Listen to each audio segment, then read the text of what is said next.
चोर, बेवड़े।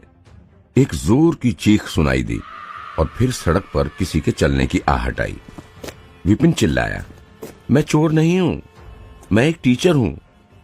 मैं बस तुम्हें अपना स्टूडेंट बनाना चाहता हूं। और बेवड़ा कहना जरूरी है? सिर्फ चोर नहीं कह सकते। फिर विपिन को प्रिंसिपल की बात याद आई और उसने खुद से कहा, ये 17वां स्टूडेंट चला गया। अगर आज भी कोई स्टूडेंट नहीं मिला तो मुझे अपना बोरिया बिस्तर बांधकर स्कूल से जाना होगा। विपिन वैसे भी इस दुनिया का रहने वाला नहीं था। वो तो एक लाइब्रेरियन था। उसे बस इतना याद था कि उसने एक जलती हुई आग की लपटें देखी और वो बेहोश हो गया। जब उठा तो देखा कि वो किसी दूसरी दुनिया में पहुंच गया है। ये दुनिया तो बिल्कुल कहानियों में सुनी दुनिया जैसी है। युद्ध कलाएं और मार्शल आर्ट्स यहाँ बहुत मशहूर हैं और मार्शल आर्ट टीचर्स को लोग बहुत इज्जत देते हैं। जो मजबूत हैं वो यहाँ राज करता है। यही इस दुनिया का नियम है। सभी लोग उसकी बात सुनते हैं। इस शरीर में आने के बाद उसे लगा था पहले वो स्कूल का सबसे बेवकूफ स्टूडेंट होगा और शायद वो कभी लड़की भी ना पटा पाए। फिर वो अचानक से टैलेंटेड बनकर लोगों को गलत साबित करेगा और मजे से जिंदगी काटेगा। पर लगता है कुछ गड़बड़ हो गई। वो स्टूडेंट नहीं, गलती से किसी टीचर के शरीर में जा बसा, वो भी स्कूल का सबसे बेकार टीचर। दूसरे टीचरों की क्लास में तो इतने बच्चे थे कि खड़े होने की जगह नहीं मिली थी। वहीं विपिन की क्लास में एक बच्चा भी नहीं था। एक तो उसकी क्लास लेने के लिए बच्चे तैयार नहीं थे और ऊपर से ये लोग उसे चोर और बेवड़ा बना रहे थे। कुछ तो दूर से ही ठरकी कह के भाग जाते थे। गड़बड़ तो आखिर विपिन से ही हो गई थी, क्योंकि जिसके शरीर में वो बस गया था वो स्कूल का सबसे कमजोर टीचर था। उसे किसी की प्रतिभा की कोई समझ नहीं थी। ऊपर से एक स्टूडेंट को उसने ऐसी गलत सलाह दी कि उस बच्चे की अच्छी खासी लड़ने की स्किल खराब हो गई और स्टूडेंट फेल हो गया। ये तो वही बात हो गई जैसे मरीज इलाज के लिए डॉक्टर के पास गया और उल्टे डॉक्टर की वजह से बेचारे उस मरीज की ही मौत हो गई हो।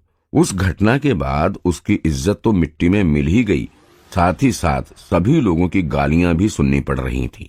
नए स्टूडेंट विपिन को अपना टीचर बनाना तो दूर, उसकी क्लास में आ भी नहीं रहे थे। शायद ये सोच कर के कहीं उनका हाल भी उस पुराने स्टूडेंट जैसा ना हो जाए। इसी कारण विपिन का स्कूल रिकॉर्ड खराब हो गया था और पिछले साल उससे कोई स्टूडेंट कुछ सीखने नहीं आया। एनुअल टीचर एग्जाम में विपिन का नाम आखिरी नंबर पर था। कम नंबर लाने वाला वो स्कूल का पहला टीचर था, इसलिए वो डिप्रेशन में था। डिप्रेशन की वजह से उसने कई बार शराब पीकर मरने की कोशिश की और उसकी मौत होते ही विपिन को उसका शरीर इस्तेमाल करने का मौका मिल गया। नए साल के शुरू होते ही स्कूल ने उसे नोटिस दे दिया, अगर इस साल उसकी क्लास में एक भी बच्चा नहीं आया तो उसे निकाल दिया जाएगा। आज उसकी क्लास के बाहर से 17 बच्चे गुजर गए। सारे उसका नाम सुनते ही भाग जाते थे, जैसे छोटे बच्चे अपने रिश्तेदारों से दूर भागते हैं। जितना दूर भाग सके उतना दूर। किसी भी तरह इनमें से एक को तो मनाना ही पड़ेगा क्लास लेने के लिए। पर कैसे? वो मानने का कोई तरीका सोच ही रहा था कि एक लड़की उसकी क्लास के दरवाजे पर आई। वो थोड़ी घबराई सी लग रही थी। क्या ये शर्मा सर की क्लास है? दिखने में तो ठीक है, पहनावे से अच्छे घर की लग रही है, कितने प्यार से बात कर रही है। शर्मा सर स्कूल के बेस्ट टीचर हैं। उनकी क्लास में बच्चे तो इतने होते हैं कि पांव रखने की जगह नहीं होती, फिर भी वो हमेशा डिमांड में रहते हैं। स्टूडेंट्स उनकी क्लास लेने के लिए दूर दूर से आते हैं। विपिन बोला, शर्मा सर की क्लास?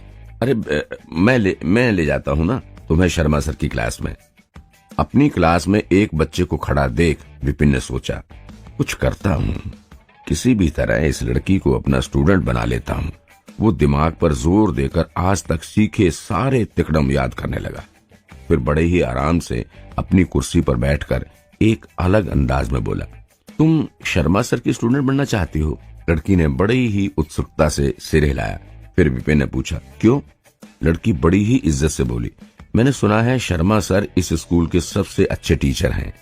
उनके पढ़ाए सारे स्टूडेंट्स होशियार हैं और उनकी क्लास में एडमिशन मिलना अपने आप में ही एक इनाम है। कही सुनी बातें सच हों ये जरूरी तो नहीं। टीचर्स जूते की तरह होते हैं, ये जरूरी नहीं कि सबसे महंगा जूता ही तुम्हारे लिए सबसे अच्छा हो। जरूरी ये है कि वो जूता तुम्हारे पाँव में आता है या नहीं। किसी टीचर की डिमांड कितनी हो, उसके पढ़ाने का तरीका कितना भी अच्छा क्यों ना हो, अगर उसकी सलाह तुम्हारी तकनीक से मिलती जुलती नहीं तो तुम आगे बढ़ना तो दूर, उल्टे तुम्हारी अपनी तकनीक बिगड़ जाएगी। अगर कोई टीचर उतना मशहूर ना भी हो लेकिन तुम्हारी और उसकी तकनीक एक ही हो तो उससे तुम्हें ही फायदा होगा। तुम जल्दी ही अपनी गलतियां सुधार लोगे और तकनीक बेहतर होने से तुम्हें अच्छे नंबर भी मिलेंगे। अच्छा, मैंने अपने बड़े भाई को भी ये कहते हुए सुना है। लड़की ने विपिन की बात पर थोड़ा ध्यान दिया लेकिन फिर उलझन में बोली, लेकिन मुझे नहीं पता कि मुझे किस तरह की तकनीक सूट करेगी। विपिन ने देखा कि लड़की बस मान ही गई है, उसे सिर्फ किसी तरह फालतू सी बातों में लगाए रखना है और अपना स्टूडेंट बना लेना है। ये सोचकर विपिन ने चोरों जैसे अपने चेहरे पर मुस्कान दिखाई, फिर एक लंबी सांस लेकर कहा, शायद किस्मत में हमारी मुलाकात होना लिखा था। एक काम करते हैं, मैं भी इस स्कूल में टीचर हूँ। मैं तुम्हारी क्षमता, तकनीक और स्वभाव देखकर एक अच्छा टीचर चुनने में तुम्हारी मदद करता हूँ। लड़की ने बड़ी खुशी से सिर हिलाया और बोली, क्या वाकई में सर, आप मेरी मदद करोगे? उसे बिल्कुल नहीं लगा था कि कोई टीचर जिसे वो बस ऐसे ही मिल गई हो वो इतनी मदद करेगा। विपिन ने बोरियत से लड़की की तरफ देखा और बोला, ठीक है, चलो अब अपने तकनीक का एक नमूना दिखाओ। जी सर। हैया। कुछ ही पल में लड़की के पंच से पूरे कमरे में एनर्जी आ गई। जैसे जैसे लड़की मार्शल आर्ट्स पोज देती रही वैसे वैसे एनर्जी उसके चारों तरफ घूमने लगी, और क्योंकि उसकी एनर्जी बिखरने के बजाय लड़की के आसपास ही घूम रही थी, इससे पता चलता है कि उस लड़की का बेसिक ज्ञान बहुत मजबूत है।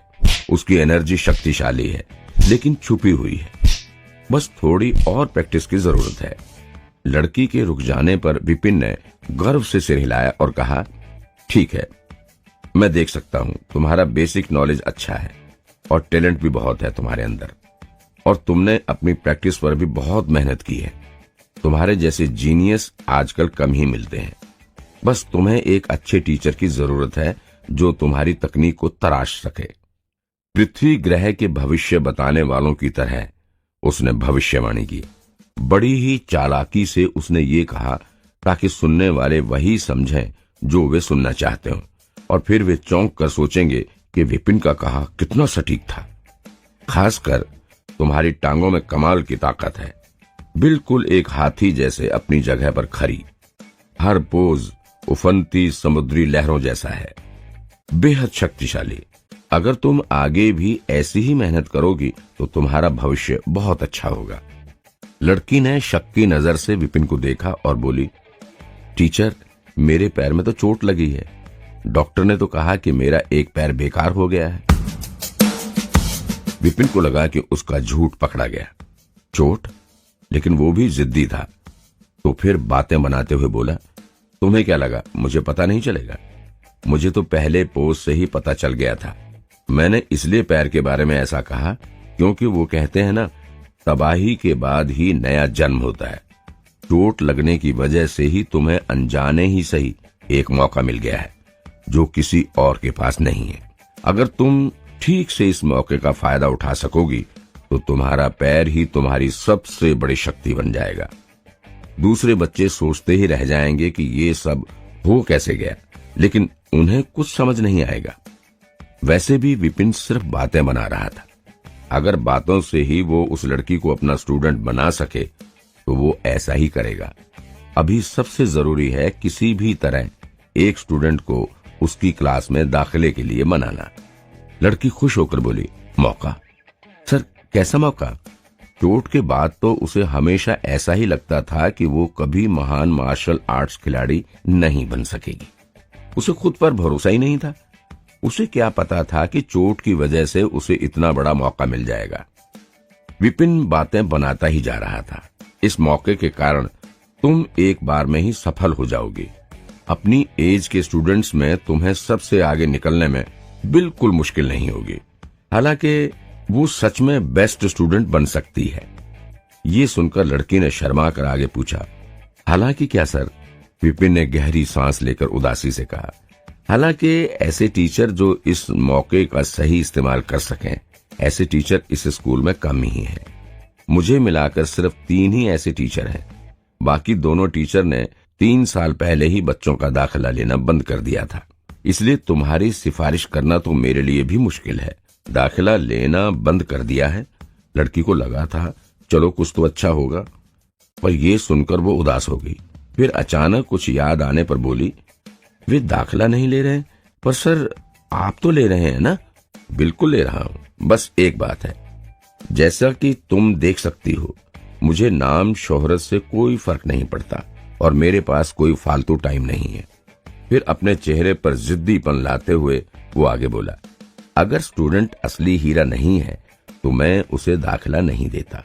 चाहे कुछ भी हो, स्टूडेंट के टैलेंटेड होने पर ही मैं उसे अपनी क्लास में जगह देता हूँ। इससे पहले कि विपिन की बात खत्म हो, लड़की हाथ जोड़कर बोली, मैं जानती हूँ सर, आप महान हैं। प्लीज मुझे अपना स्टूडेंट बना लें। मैं पूरी मेहनत से ट्रेनिंग करूंगी और आपको कभी शर्मिंदा नहीं करूंगी।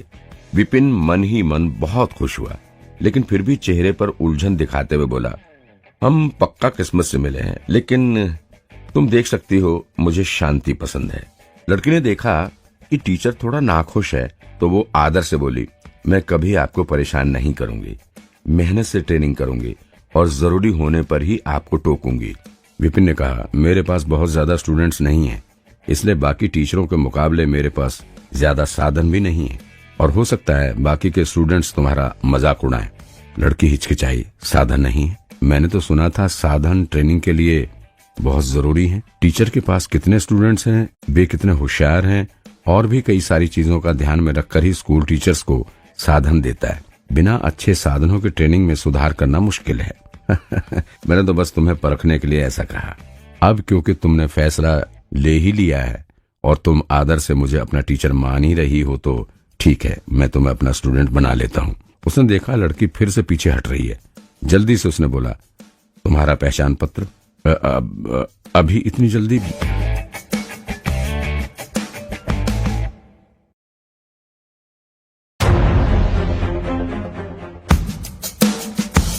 टीचर को एकदम से बदलता देख लड़की हैरान रह गई। हैरानी से उसने विपिन का टोकन लिया जिस पर विपिन का पहचान चिन्ह था। वो सोच ही रही थी कि हाँ करे या ना करे कि अचानक टीचर ने हाथ पकड़ा और खंजर से एक कट लगाया। खून की एक बूंद टोकन पर गिरी और चिंग एक चिंगारी आई। आह! लड़की हैरान रह गई। टीचर ने तो कहा था उसे सोचना पड़ेगा, उसे नाम और पैसों से कोई फर्क नहीं पड़ता, फिर सारे काम इतनी जल्दी में क्यों कर रहे हैं? और खंजर भी तैयार ही था पहले से। खून से जांच के बाद विपिन ने चैन की सांस लेते हुए कहा, अभी से तुम मेरे स्टूडेंट हो।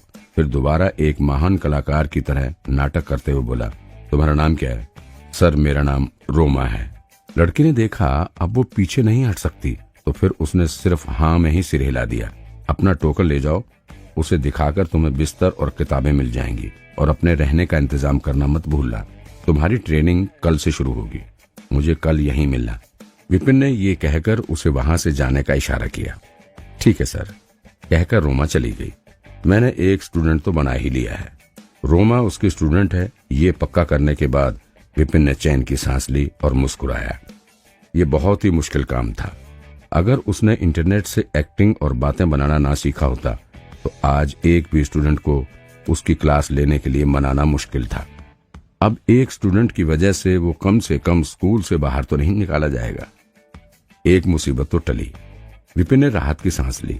विपिन ने महसूस किया कि उसका दिल हल्का हो रहा है, जैसे एक बोझ कम हो गया हो। अगले ही मिनट उसे लगा उसकी आत्मा को शांति मिल गई। उसके दिमाग से डर और स्टूडेंट ना बना पाने का मलाल धीरे धीरे कम होता लगा। शांत, अब मैं तुम्हारे शरीर में हूँ, मैं इसका पूरा ध्यान रखूंगा और तुम्हारी जगह आराम से जीऊंगा। पहले वाले विपिन ने जान इसलिए दी क्योंकि वो स्टूडेंट्स को अपनी क्लास में लेने के लिए नहीं मना पाया था, इसलिए मरते वक्त भी उसे अफसोस था। अब जब एक स्टूडेंट क्लास में आ गया है तो उसका आखिरी अफसोस भी चला गया। उसके जाते ही विपिन को इस शरीर पर पूरा कंट्रोल मिल गया। शरीर का पूरा कंट्रोल मिलते ही विपिन ने सोचा क्यों ना कुछ और स्टूडेंट्स को दाखिला दे दिया जाए, लेकिन अचानक से उसके दिमाग में झटका लगा और पुरानी घंटियों की आवाजें सुनाई देने लगी। स्वर्ग और पृथ्वी बहुत भयानक है, सभी को जानवरों की तरह इस्तेमाल किया जाता है। सूरज ढलता है और चांद छुप जाता है। आकाश में कुछ अजीब नजर आता है। अलग अलग कहावतें सुनाई दे रही हैं। विपिन बहुत खुश हुआ। फिर उसके दिमाग में एक आलीशान महल की छवि बनी। उस पर कुछ अक्षर रोशनी में चमक रहे थे। स्वर्ग का संग्रहालय। वो दरवाजा खोलकर अंदर गया। अनगिनत मीनारें, उन पर किताब के स्टैंड ऊंचे खड़े थे। हर तरीके की किताब, शायद हर सब्जेक्ट पर। एक तरफ खड़े होकर देखो तो पता ही नहीं चल पाता कि शुरू कहाँ से हुआ और खत्म कहाँ है। ये शरीर बदलने वालों को मिलने वाला तोहफा तो नहीं। लाइब्रेरी, मुझे लाइब्रेरी मिली है। उफ, मैं पिछले जन्म में लाइब्रेरियन था। इसका मतलब ये तो नहीं कि इस जन्म में भी लाइब्रेरियन ही बनूंगा। दूसरों को तो तोहफे में बूढ़े, पूर्वज, गैजेट और ना जाने कितनी तरह की जादुई चीजें मिलती हैं, और मुझे लाइब्रेरी, बस एक लाइब्रेरी, ये मेरे किस काम की। विपिन की आंखों के सामने अंधेरा छा गया और उसे लगा वो बेहोश होकर गिर ही जाएगा। लाइब्रेरी किस लिए? ऐसा तो नहीं कि जब लोग मार्शल आर्ट्स करेंगे और मुझ पर तलवार भाले फेंकेंगे तो मैं उन पर किताबें फेंकूंगा? चलो कम से कम ये तो देख लो कि किताबें कौन सी हैं। ये सोचकर विपिन आगे बढ़ा। बेचैनी में विपिन ने एक किताब उठाने के लिए हाथ आगे बढ़ाया ताकि ये तो पता चले कि लाइब्रेरी क्यों दी गई है उसे, लेकिन किताब की जगह उसके हाथ कुछ नहीं आया। कितनी भी कोशिश करने पर वो कोई किताब नहीं उठा पाया। क्या ये कोई खेल है या फिर किसी तरह का चक्रव्यूह? मुझे लाइब्रेरी दे दी लेकिन मैं कोई किताब नहीं ले सकता, ना कुछ पढ़ सकता हूँ। आखिर चाहते क्या हो? विपिन को कुछ समझ में ही नहीं आ रहा था। क्या करे, क्या बोले? वो रोने ही वाला था लेकिन आंसू नहीं आ रहे। आसपास थोड़ा घूमने के बाद विपिन को ये समझ आया कि लाइब्रेरी में रखी सारी किताबें सिर्फ परछाई है, जैसे पानी में चांद की परछाई दिखाई देती है। उसे देख तो सकते हैं लेकिन छूना या पकड़ना नामुमकिन। फिर कुछ ना कर पाने की वजह से उसका इंटरेस्ट चला जाता है और वो वापस अपने दिमाग से बाहर दुनिया में आ जाता है। लंच टाइम हो गया। लंच के बाद फिर एक दो स्टूडेंट्स को अपनी क्लास लेने के लिए कैसे मनाना है ये सोचूंगा। उसने खिड़की के बाहर देखा। लगता है 12 बज गए। आज सुबह से आए 18 स्टूडेंट्स में से वो सिर्फ एक को ही अपना स्टूडेंट बना पाया है। उसका सक्सेस रेट वाकई बहुत कम है। दोपहर को इसी तरीके से काम नहीं चलेगा। चाहे कुछ हो जाए उसे और स्टूडेंट्स लेने ही होंगे। आखिर वो एक एडवांस दुनिया से आया है। अगर वो इन पुराने जमाने के लोगों को बेवकूफ नहीं बना पाया तो वो सिर उठाकर ये कैसे कह पाएगा कि वो एक एडवांस दुनिया से आया है जहाँ ज्ञान ही ज्ञान है। अंगड़ाई लेते हुए वो क्लास से निकलकर कैंटीन की तरफ चला गया। उसके पिछले जन्म के स्कूल जैसी ही इस कराटे स्कूल की कैंटीन भी बहुत बड़ी है। इतनी बड़ी कि यहाँ एक बार में 10,000 लोग बैठकर खाना खा सकते हैं। अब एक स्टूडेंट का टीचर बनकर उसका मूड भी ठीक था, इसलिए खुशी में उसने कुछ मीठा खरीदा और एक कोने में जाकर बैठ गया। खाना टेस्ट में अच्छा था। अरे ये तो विपिन सर है ना। जब वो शांति से अपना खाना खा रहा था तो एक आवाज आई। ऊपर देखा तो सामने एक आदमी उसे देख रहा था और मुस्कुरा रहा था। उसके चेहरे पर कोई खुशी नहीं थी, बस नकली मुस्कुराहट की झलक थी।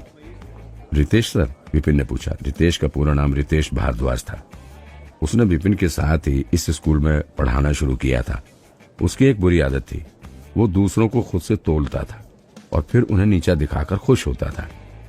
पुराना विपिन उसकी इतनी बेइज्जती झेल नहीं पाया, इसलिए उसने आत्महत्या कर ली। इस आदमी का विपिन की मौत में एक बड़ा हाथ है, क्योंकि इसी ने उस पर इतना दबाव डाला। आज नए स्टूडेंट्स स्कूल आए हुए हैं दाखिले के लिए, अपने टीचर चुनने के लिए। आपका दाखिला कैसा रहा? और क्योंकि आप इतनी खुशी से यहाँ खाना खा रहे हैं तो इतना भी बुरा नहीं होगा। देखिए ये मेरे स्टूडेंट्स हैं जो आज ही मेरी क्लास में आए हैं। कुल 12 हैं। मैंने सोचा क्यों ना उन्हें खाना खिला दूं उनके हॉस्टल जाने से पहले। रितेश ने शान से कहा और उन 12 स्टूडेंट्स की तरफ इशारा किया। अब तो कोई शक नहीं, ये यहाँ शेखी बघार नहीं आया है। विपिन और रितेश की कोई आपसी दुश्मनी नहीं थी। लेकिन क्योंकि दोनों एक ही टाइम स्कूल में आए थे तो उसके इस नोक झोंक से बचना लगभग मुश्किल था। इसलिए भी रितेश कई बार उसे नीचा दिखाकर खुद ऊपर उठने की कोशिश करता था। बच्चों का एक झुंड उसके पीछे पीछे चल रहा था। हर एक के चेहरे पर खुशी थी और नई चीजों के बारे में जानने की इच्छा थी। बच्चों, ये है विपिन सर, हमारे स्कूल में बहुत मशहूर हैं। ये हमारे स्कूल में टीचर रैंक में 0 नंबर लेने वाले पहले टीचर हैं। इन्होंने अपना नाम इतिहास में दर्ज कराया है, रितेश सर ने बच्चों को बताते हुए कहा। सालाना टीचर एग्जाम में 0 नंबर। ओह, मैंने कैंटीन आते हुए सुना था उनका एक स्टूडेंट बिल्कुल पागल हो गया था और लगभग अपाहिज भी हो गया था। मैंने भी यही सुना था। जब मैं यहाँ आ रहा था मुझे कई लोगों ने सलाह दी कि कुछ भी हो उन्हें टीचर ना सुनूं, नहीं तो कुछ सीखना तो दूर, उल्टे यहाँ ये तो बचे हुए टैलेंट बर्बाद करने जैसा ही हो जाएगा। दिखने से तो लगता नहीं, चेहरा तो देखो कितना मासूम है। ये सुनते ही कैंटीन में शोर मच गया। सालाना टीचर एग्जाम में कई चीजें चेक की जाती हैं, उनमें से एक बच्चों का रिजल्ट भी है। अगर किसी टीचर की क्लास में बच्चे हैं तो उसे कोई ना कोई नंबर तो मिल ही जाता है, इसलिए 0 नंबर लेना तो वाकई इतिहास बनाने जैसा। क्या तुम्हारा बोलना खत्म हो गया? स्टूडेंट की भीड़ देखकर विपिन बिल्कुल नहीं घबराया। जिसे 0 नंबर मिले वो पुराना विपिन था, उससे मेरा क्या लेना देना। हालांकि उससे गुस्सा नहीं आया था, फिर भी उसे रितेश सर की बातें बिल्कुल अच्छी नहीं लगी। उसे उनका दूसरों का मजाक बनाकर खुद को अच्छा दिखने का तरीका बेहद गलत लगा। उसने हाथ हिलाकर कहा, जब आपका जी भरकर बोलना हो जाए तो प्लीज यहाँ से चले जाएं, मेरे खाने के बीच में रुकावट ना डालें। रितेश को कोई अंदाजा नहीं था इस इंसान को थोड़ी भी शर्म नहीं आएगी। जब उसके बारे में नए स्टूडेंट्स को पता चलेगा, यहाँ तो उसे ही मक्खी की तरह जाने को कह रहा है। गुस्से से रितेश का मुंह लाल हो गया। उसने सर उठाकर एक टीचर के घमंड से कहा, 0 नंबर लेकर स्कूल का रिकॉर्ड तोड़ा है तुमने, क्या तुम्हें थोड़ी भी शर्म नहीं आई? शर्म? मैं क्यों शर्मिंदा हूँ? तुमने खुद ही कहा मैंने रिकॉर्ड तोड़ा है और अब मैं एक सेलिब्रिटी बन गया हूँ।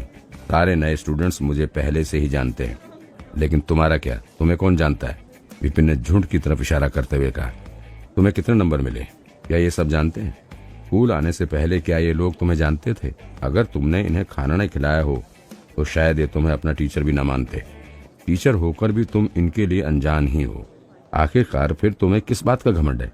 क्यों इतना घमंड करते हो? क्या अगर किसी और को 0 नंबर मिले तो वो अपना सिर ऊपर भी ना उठाए, बाहर जाना ही छोड़ दे डर से कि कहीं कोई चलती सड़क पर बेइज्जती ना कर दे। लेकिन ये इंसान तो बिल्कुल अजीब किस्म का है, उल्टा खुश हो रहा है और गर्व से सबको 0 नंबर के बारे में बता रहा है। मुझे ही कह रहा है 0 क्यों नहीं लाए। गुस्से से रितेश चिढ़ गया। ये तो सच में बेशर्म है। आखिरकार नंबर तो 0 ही है, 0 नंबर लाने पर कैसी खुशी, कैसा गर्व। उसके पीछे खड़े स्टूडेंट्स एक दूसरे की ओर देखने लगे। किसी को नहीं समझ आ रहा था कि क्या करें। उसकी इज्जत का क्या, नाम का क्या, ये टीचर इतना बेशर्म, शर्मिंदा, क्या मजाक है। जिस दुनिया से वो आया है वहाँ लोग मशहूर होने के लिए क्या क्या नहीं करते। मशहूर होने के लिए लोग कुछ भी करने के लिए तैयार हो जाते हैं। नकली खबरें, बेकार फिल्में और पता नहीं क्या क्या। उन्हें तो कोई शर्म नहीं आती। एग्जाम में 0 नंबर लाना तो उन चीजों के सामने कुछ भी नहीं है। रितेश गुस्से से चिल्लाया, टीचर के लिए सबसे जरूरी स्टूडेंट्स को पढ़ाना होता है। मैं तुमसे बहस करके अपना टाइम खराब नहीं करूंगा।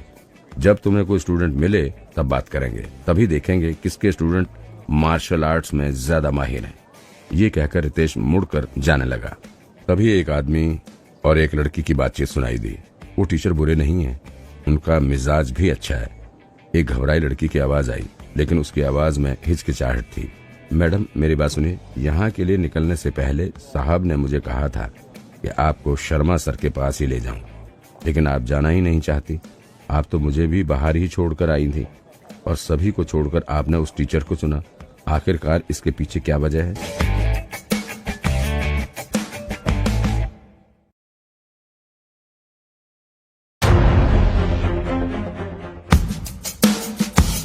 एक बूढ़े आदमी की आवाज सुनाई दे रही थी।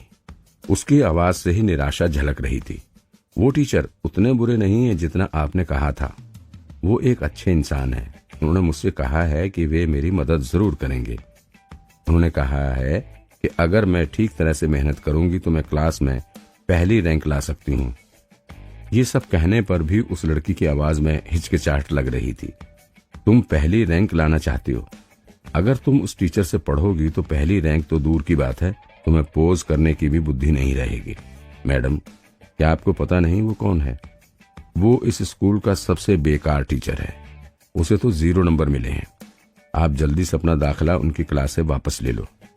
अगर साहब को पता चल गया तो वे मुझे नौकरी से निकाल ही देंगे। उस बूढ़े आदमी की बात सुन के वो लड़की डर गई। उसे कुछ समझ नहीं आ रहा था। ऐसा लग रहा था उलझन की वजह से वो अभी रोने लगेगी। उन दोनों की बातें सुनकर रितेश की आंखों में चमक आ गई और वो हंसते हुए विपिन की ओर देखने लगा। विपिन सर, क्या इस बच्ची को अभी अभी आपने अपनी क्लास में दाखिला दिया है? लगता है आपके साथ कुछ बुरा होने वाला है। लगता है ये अपना नाम वापस लेने की सोच रही है। अगर किसी स्टूडेंट को लगता है कि उसका टीचर उसके लिए ठीक नहीं है तो वो उसका टोकन वापस दे सकता है और फिर कोई दूसरा टीचर ढूंढ सकता है। रितेश के ऊंची आवाज में ऐसा कहने पर काफी बच्चों की भीड़ आसपास इकट्ठा हो जाती है। वो लड़की और उसका नौकर भी रितेश और विपिन की ओर देखने लगता है। मैडम, क्या ये वही टीचर है जिनका टोकन आपने लिया है? उस बूढ़े नौकर की नजर विपिन पर पड़ी। हाँ, ये वही है, लड़की ने जवाब दिया। नौकर उसी वक्त अपनी जगह से उठकर विपिन की ओर जाने लगा। विपिन सर, मेरी मैडम अपना नाम वापस लेना चाहती है। भैया, नौकर की जल्दबाजी ने लड़की को हैरान कर दिया। लड़की ने शर्मिंदा होकर सिर झुका लिया और जल्दी से नौकर के पीछे पीछे आ गई। उसने विपिन की ओर देखा और बोली, सर मैं... ये वही लड़की थी जिसे विपिन ने अभी कुछ देर पहले अपना स्टूडेंट बनाया था, रोमा। रोमा, तुम्हें पता है कि मैं हर किसी को अपना स्टूडेंट नहीं बनाता। मैंने तुम्हें अपना स्टूडेंट इसलिए बनाया क्योंकि शायद किस्मत में यही लिखा था, वरना आज हमारी मुलाकात क्यों होती। तुम अपना नाम वापस लेकर इतने अच्छे मौके को हाथ से क्यों गंवाना चाहती हो? क्या तुम्हें पता है कि कितने स्टूडेंट्स मुझसे पढ़ना चाहते हैं, मेरी क्लास में दाखिला लेना चाहते हैं, लेकिन मैं उन्हें मना कर देता हूँ। सच तो ये था कि विपिन उस लड़की को इतनी आसानी से नहीं जाने देना चाहता था, जिसे उसने इतनी मेहनत से अपनी क्लास में लेने के लिए मनाया था। इसलिए उसने एक ऊंचे लहजे में ये सब बातें कहनी शुरू कर दी। ये क्या कह रहे हो? विपिन की बातें सुनकर आसपास के लोग हैरानी से विपिन की ओर देखने लगे। उन्हें लगा, क्या ये आदमी पागल हो गया है? भला ऐसे कोई कहता है क्या? क्या मतलब? तुम स्टूडेंट्स का दाखिला नहीं ले रहे हो? और क्या कहा? कई लोग तुम्हारे स्टूडेंट बनना चाहते हैं। अरे तुम्हें स्टूडेंट्स अपना टीचर नहीं बनाना चाहते। ये सब होता देख लड़की ने अपने नौकर को चुप रहने के लिए कहा, लेकिन इससे पहले कि वो कुछ कहती, नौकर ने देखा अभी भी मैडम उलझन में है, तो नौकर फिर बोला, विपिन सर, मैडम अपना नाम आपकी क्लास से वापस लेना चाहती है। वे बस कह नहीं पा रही हैं। आशा करता हूँ आप उनकी इच्छा का सम्मान करेंगे और नाम वापस लेने की जो भी प्रक्रिया है उसे आगे बढ़ाएंगे। विपिन के पैरों तले जमीन खिसक गई। वापस? तुम्हें इस बारे में ठीक से सोच लेना चाहिए। अपना नाम वापस लेने से पहले तुम्हें ये सोच लेना चाहिए, इससे इसका नाम खराब होगा। एक टीचर की क्लास से नाम वापस लेकर दूसरे टीचर इसे अपनी क्लास में लेने से पहले 2 बार सोचेंगे। क्या तुम अपनी जिद के कारण अपनी मैडम का भविष्य खराब करना चाहते हो? क्या तुम इसकी जिम्मेदारी ले सकते हो? ये नौकर घबरा गया। स्टूडेंट्स अपना नाम वापस ले सकते हैं, लेकिन इससे उस टीचर का नाम बदनाम होता है। इसका मतलब ये भी हुआ, अगर स्टूडेंट्स एक क्लास से अपना नाम वापस ले सकता है तो वो और क्लासों से भी अपना नाम वापस ले सकता है। इस तरह के स्टूडेंट्स को टीचर कम ही दाखिला देते हैं, जिससे स्टूडेंट का रिकॉर्ड बिगड़ जाता है। जो स्टूडेंट टीचर को बुरा कहकर उसका अपमान कर सकता है, ऐसे स्टूडेंट को टीचर अपना टोकन क्यों देंगे? ऐसे स्टूडेंट को दाखिला देने का मतलब दूसरे टीचर की बेइज्जती करना भी होगा। सभी टीचर एक ही स्कूल के हैं, इसलिए एक स्टूडेंट के लिए वे अपने ही साथियों को दुखी नहीं करना चाहते। और अगर किसी स्टूडेंट को टीचर ना मिले तो उस स्टूडेंट का भविष्य तो खराब हो ही जाता है। थोड़ी देर पहले ही नौकर जिद पकड़कर बैठा था, लेकिन ये सब सुनकर वो मुसीबत में पड़ गया। आखिरकार वो बस एक नौकर है। अगर उसकी वजह से उसकी मैडम का भविष्य खराब हो गया तो पता नहीं उसका क्या होगा। नौकर को उलझन में देख विपिन ने उसे तसल्ली दी, चिंता मत करो, तुम्हारी मैडम टैलेंटेड है, मैं उन्हें ठीक से पढ़ाऊंगा, वे जरूर अच्छे नंबर ले आएंगी। क्या मजाक है? कोई कैसे भला मरे हुए पक्षी को उड़ना सिखा सकता है? 1 मिनट, कौन कहता है कोई और टीचर दाखिला नहीं देगा? सुनो लड़की, अगर तुम अपना नाम इस टीचर की क्लास से वापस लेती हो तो मैं अभी तुम्हें अपनी क्लास में दाखिला देता हूँ। इससे पहले कि विपिन आगे कुछ और कहता, रितेश बीच में ही बोला। वो तो अभी अभी कह रहा था कि बहस नहीं करूंगा और मौका मिलते ही फिर शुरू हो गया। क्या ये कभी मुझे चैन से नहीं रहने दे सकता? अब विपिन को गुस्सा आ गया। रितेश, तुम क्या करने की कोशिश कर रहे हो? कोशिश कर रहा हूं?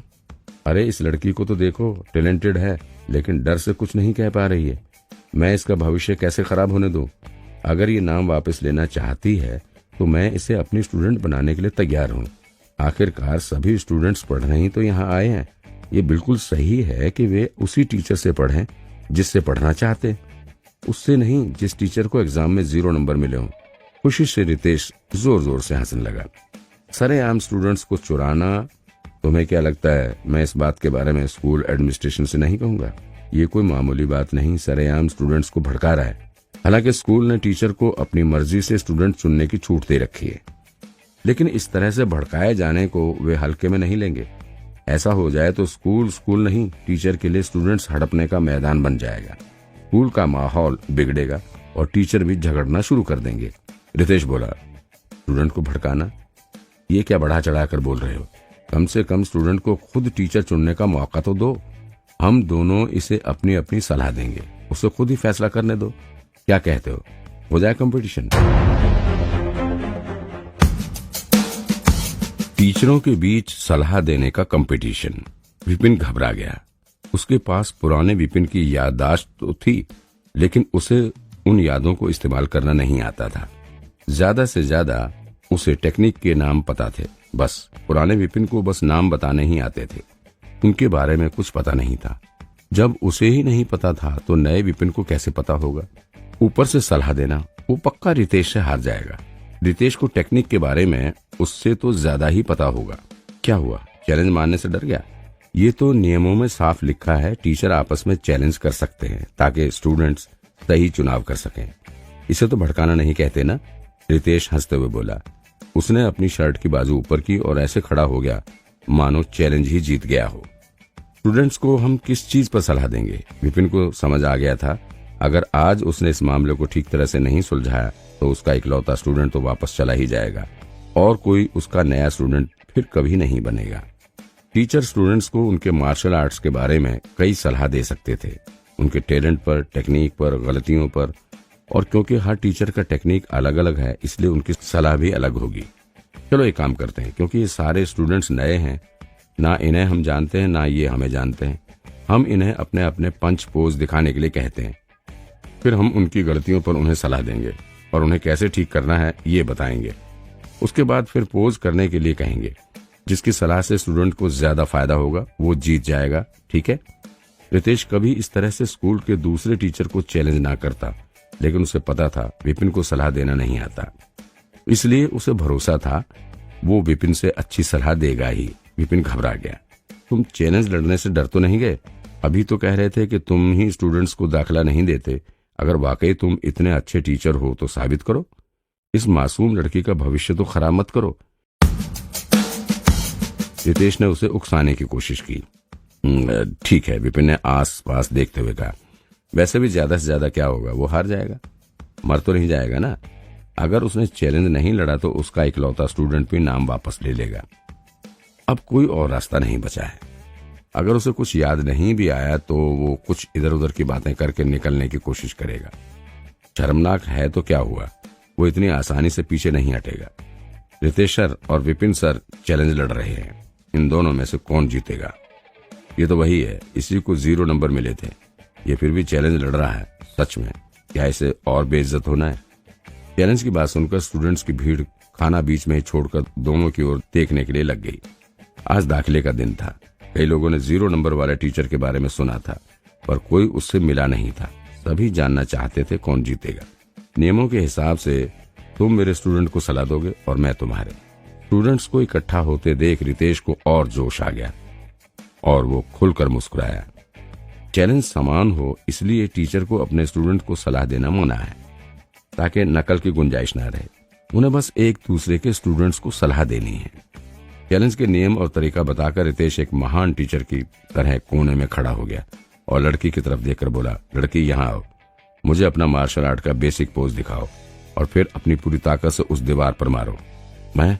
लड़की हैरान होकर विपिन की ओर देखने लगी, फिर हिम्मत कर आगे बढ़ी उसने रितेश को अपना मार्शल आर्ट बेसिक पोज करके दिखाया। फिर पहले की ही तरह उसकी एनर्जी से हवा में हलचल होने लगी और आखिरी पोज होते ही जोर की आवाज आई। उसके पंच की आवाज पूरी कैंटीन में गूंज गई। अगर किसी ने अपनी आंखों से ना देखा होता तो कोई नहीं मानेगा कि इस घबराई लड़की ने पंच मारा होगा। उसका पोज मजबूत था और पंच जोरदार। कोई देख के ही कह सकता था उसने अच्छी प्रैक्टिस की है। फिर लड़की ने मुड़कर दोनों टीचर की ओर देखा। पोज देखने के बाद विपिन मायूस हो गया। जितना उसे पता था पुराने विपिन को भी नहीं पता था कि क्या गलती निकले। इसमें कोई हैरानी नहीं कि 0 नंबर मिले थे। कोई भी कमी निकालने के लिए उसकी नजर कमजोर थी। रितेश ने देखा लड़की में टैलेंट है और मुस्कुराते हुए कहा, अब अपनी पूरी ताकत से उस दीवार पर पंच मारो। वो उसके दिमाग से उसका ध्यान अभी ही हटा था और उसका सिर अभी भी चकरा रहा था। उसे तो पोज का नाम भी नहीं पता। वो गलती कैसे निकाले, सलाह कैसे दे। विपिन सर प्लीज मेरी गलती सुधारें। रोहन आगे बढ़ा और विपिन की ओर देखकर बोला,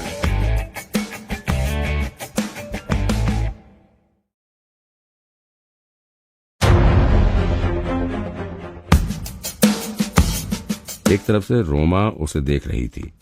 वो भी जानना चाहती थी कि जिस एक्सपर्ट से वो अभी अभी मिली थी वो रोहन को कैसे सलाह देगा। सबकी नजरें उस पर थी।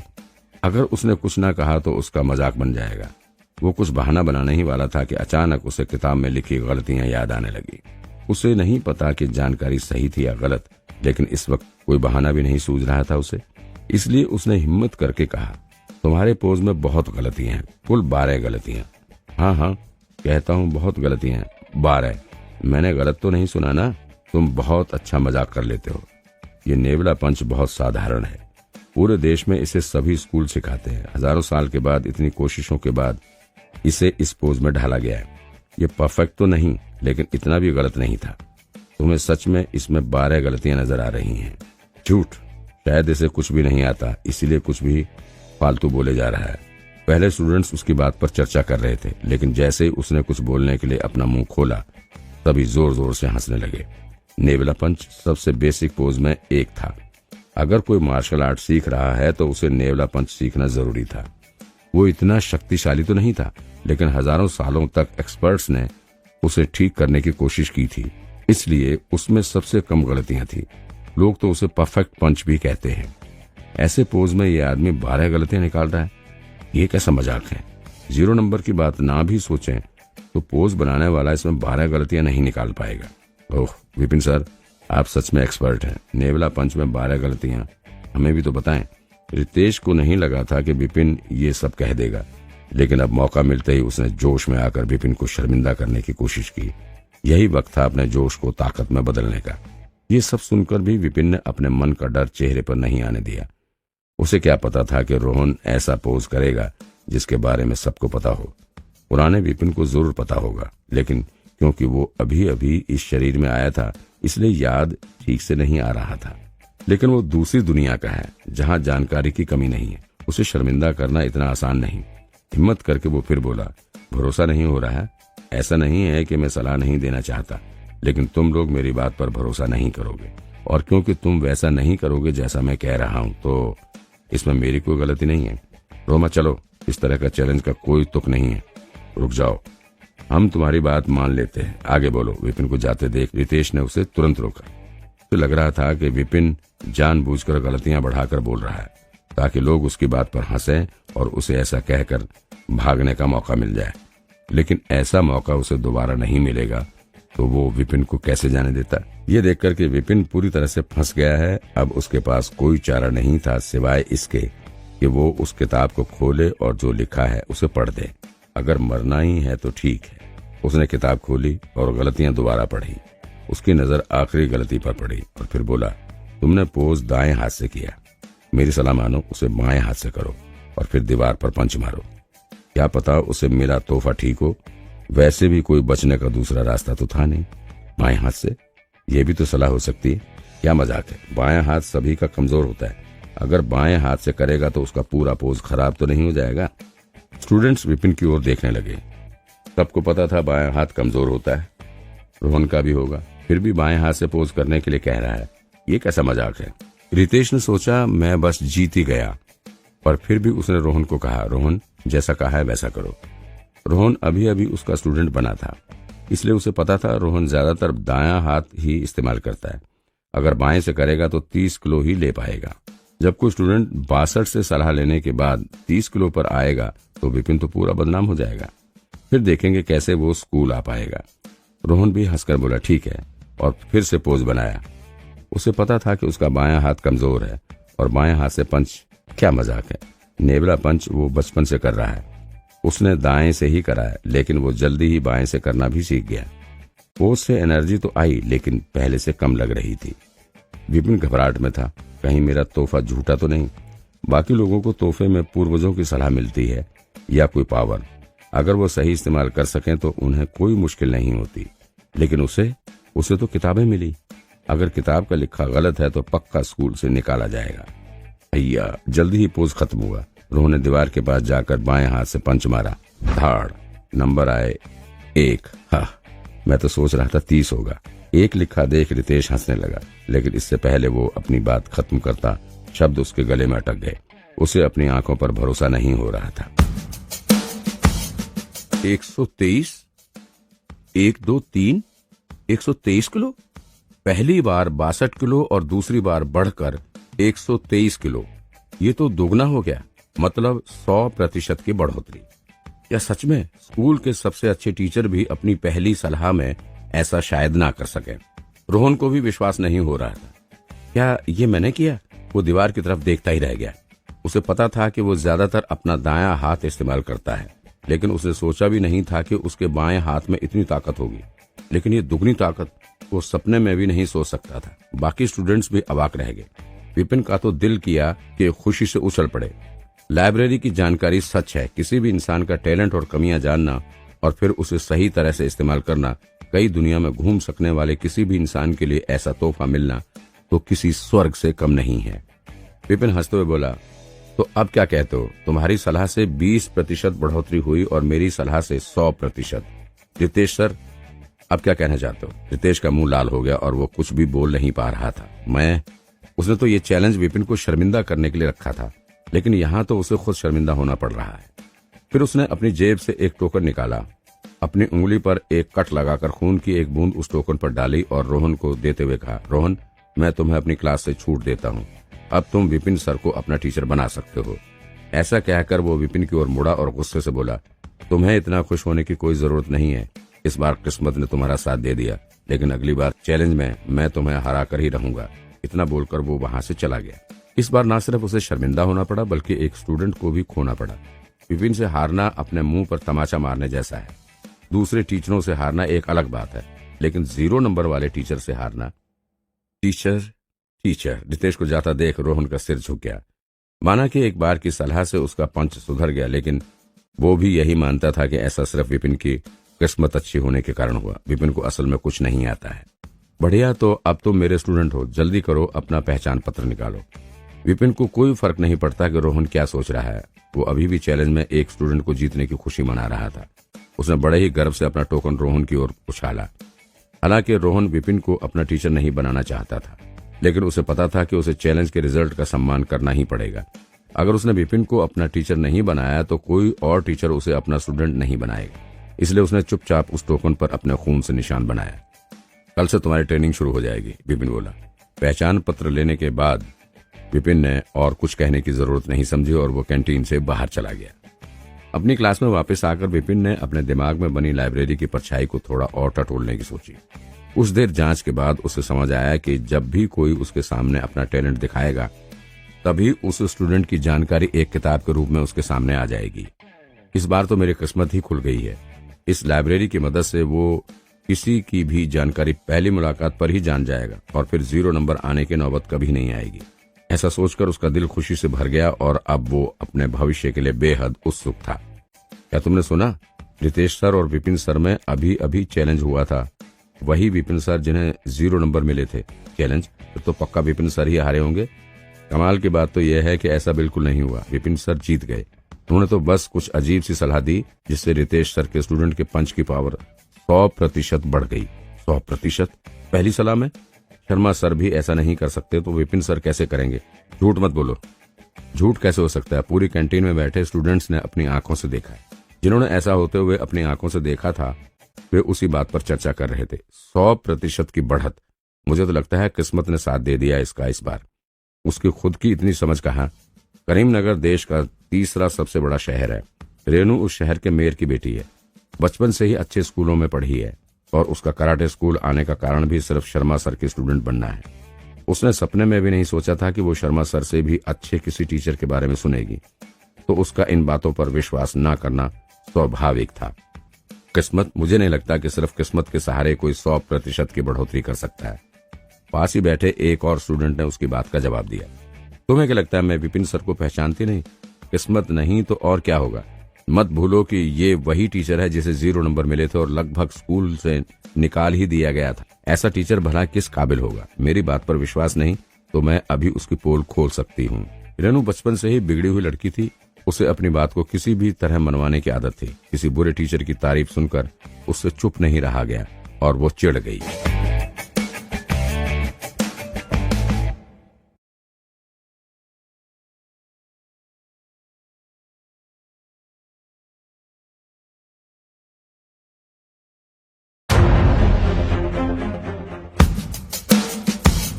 ठीक है, हम भी जानना चाहते हैं कि वो टीचर वाकई में कैसा है।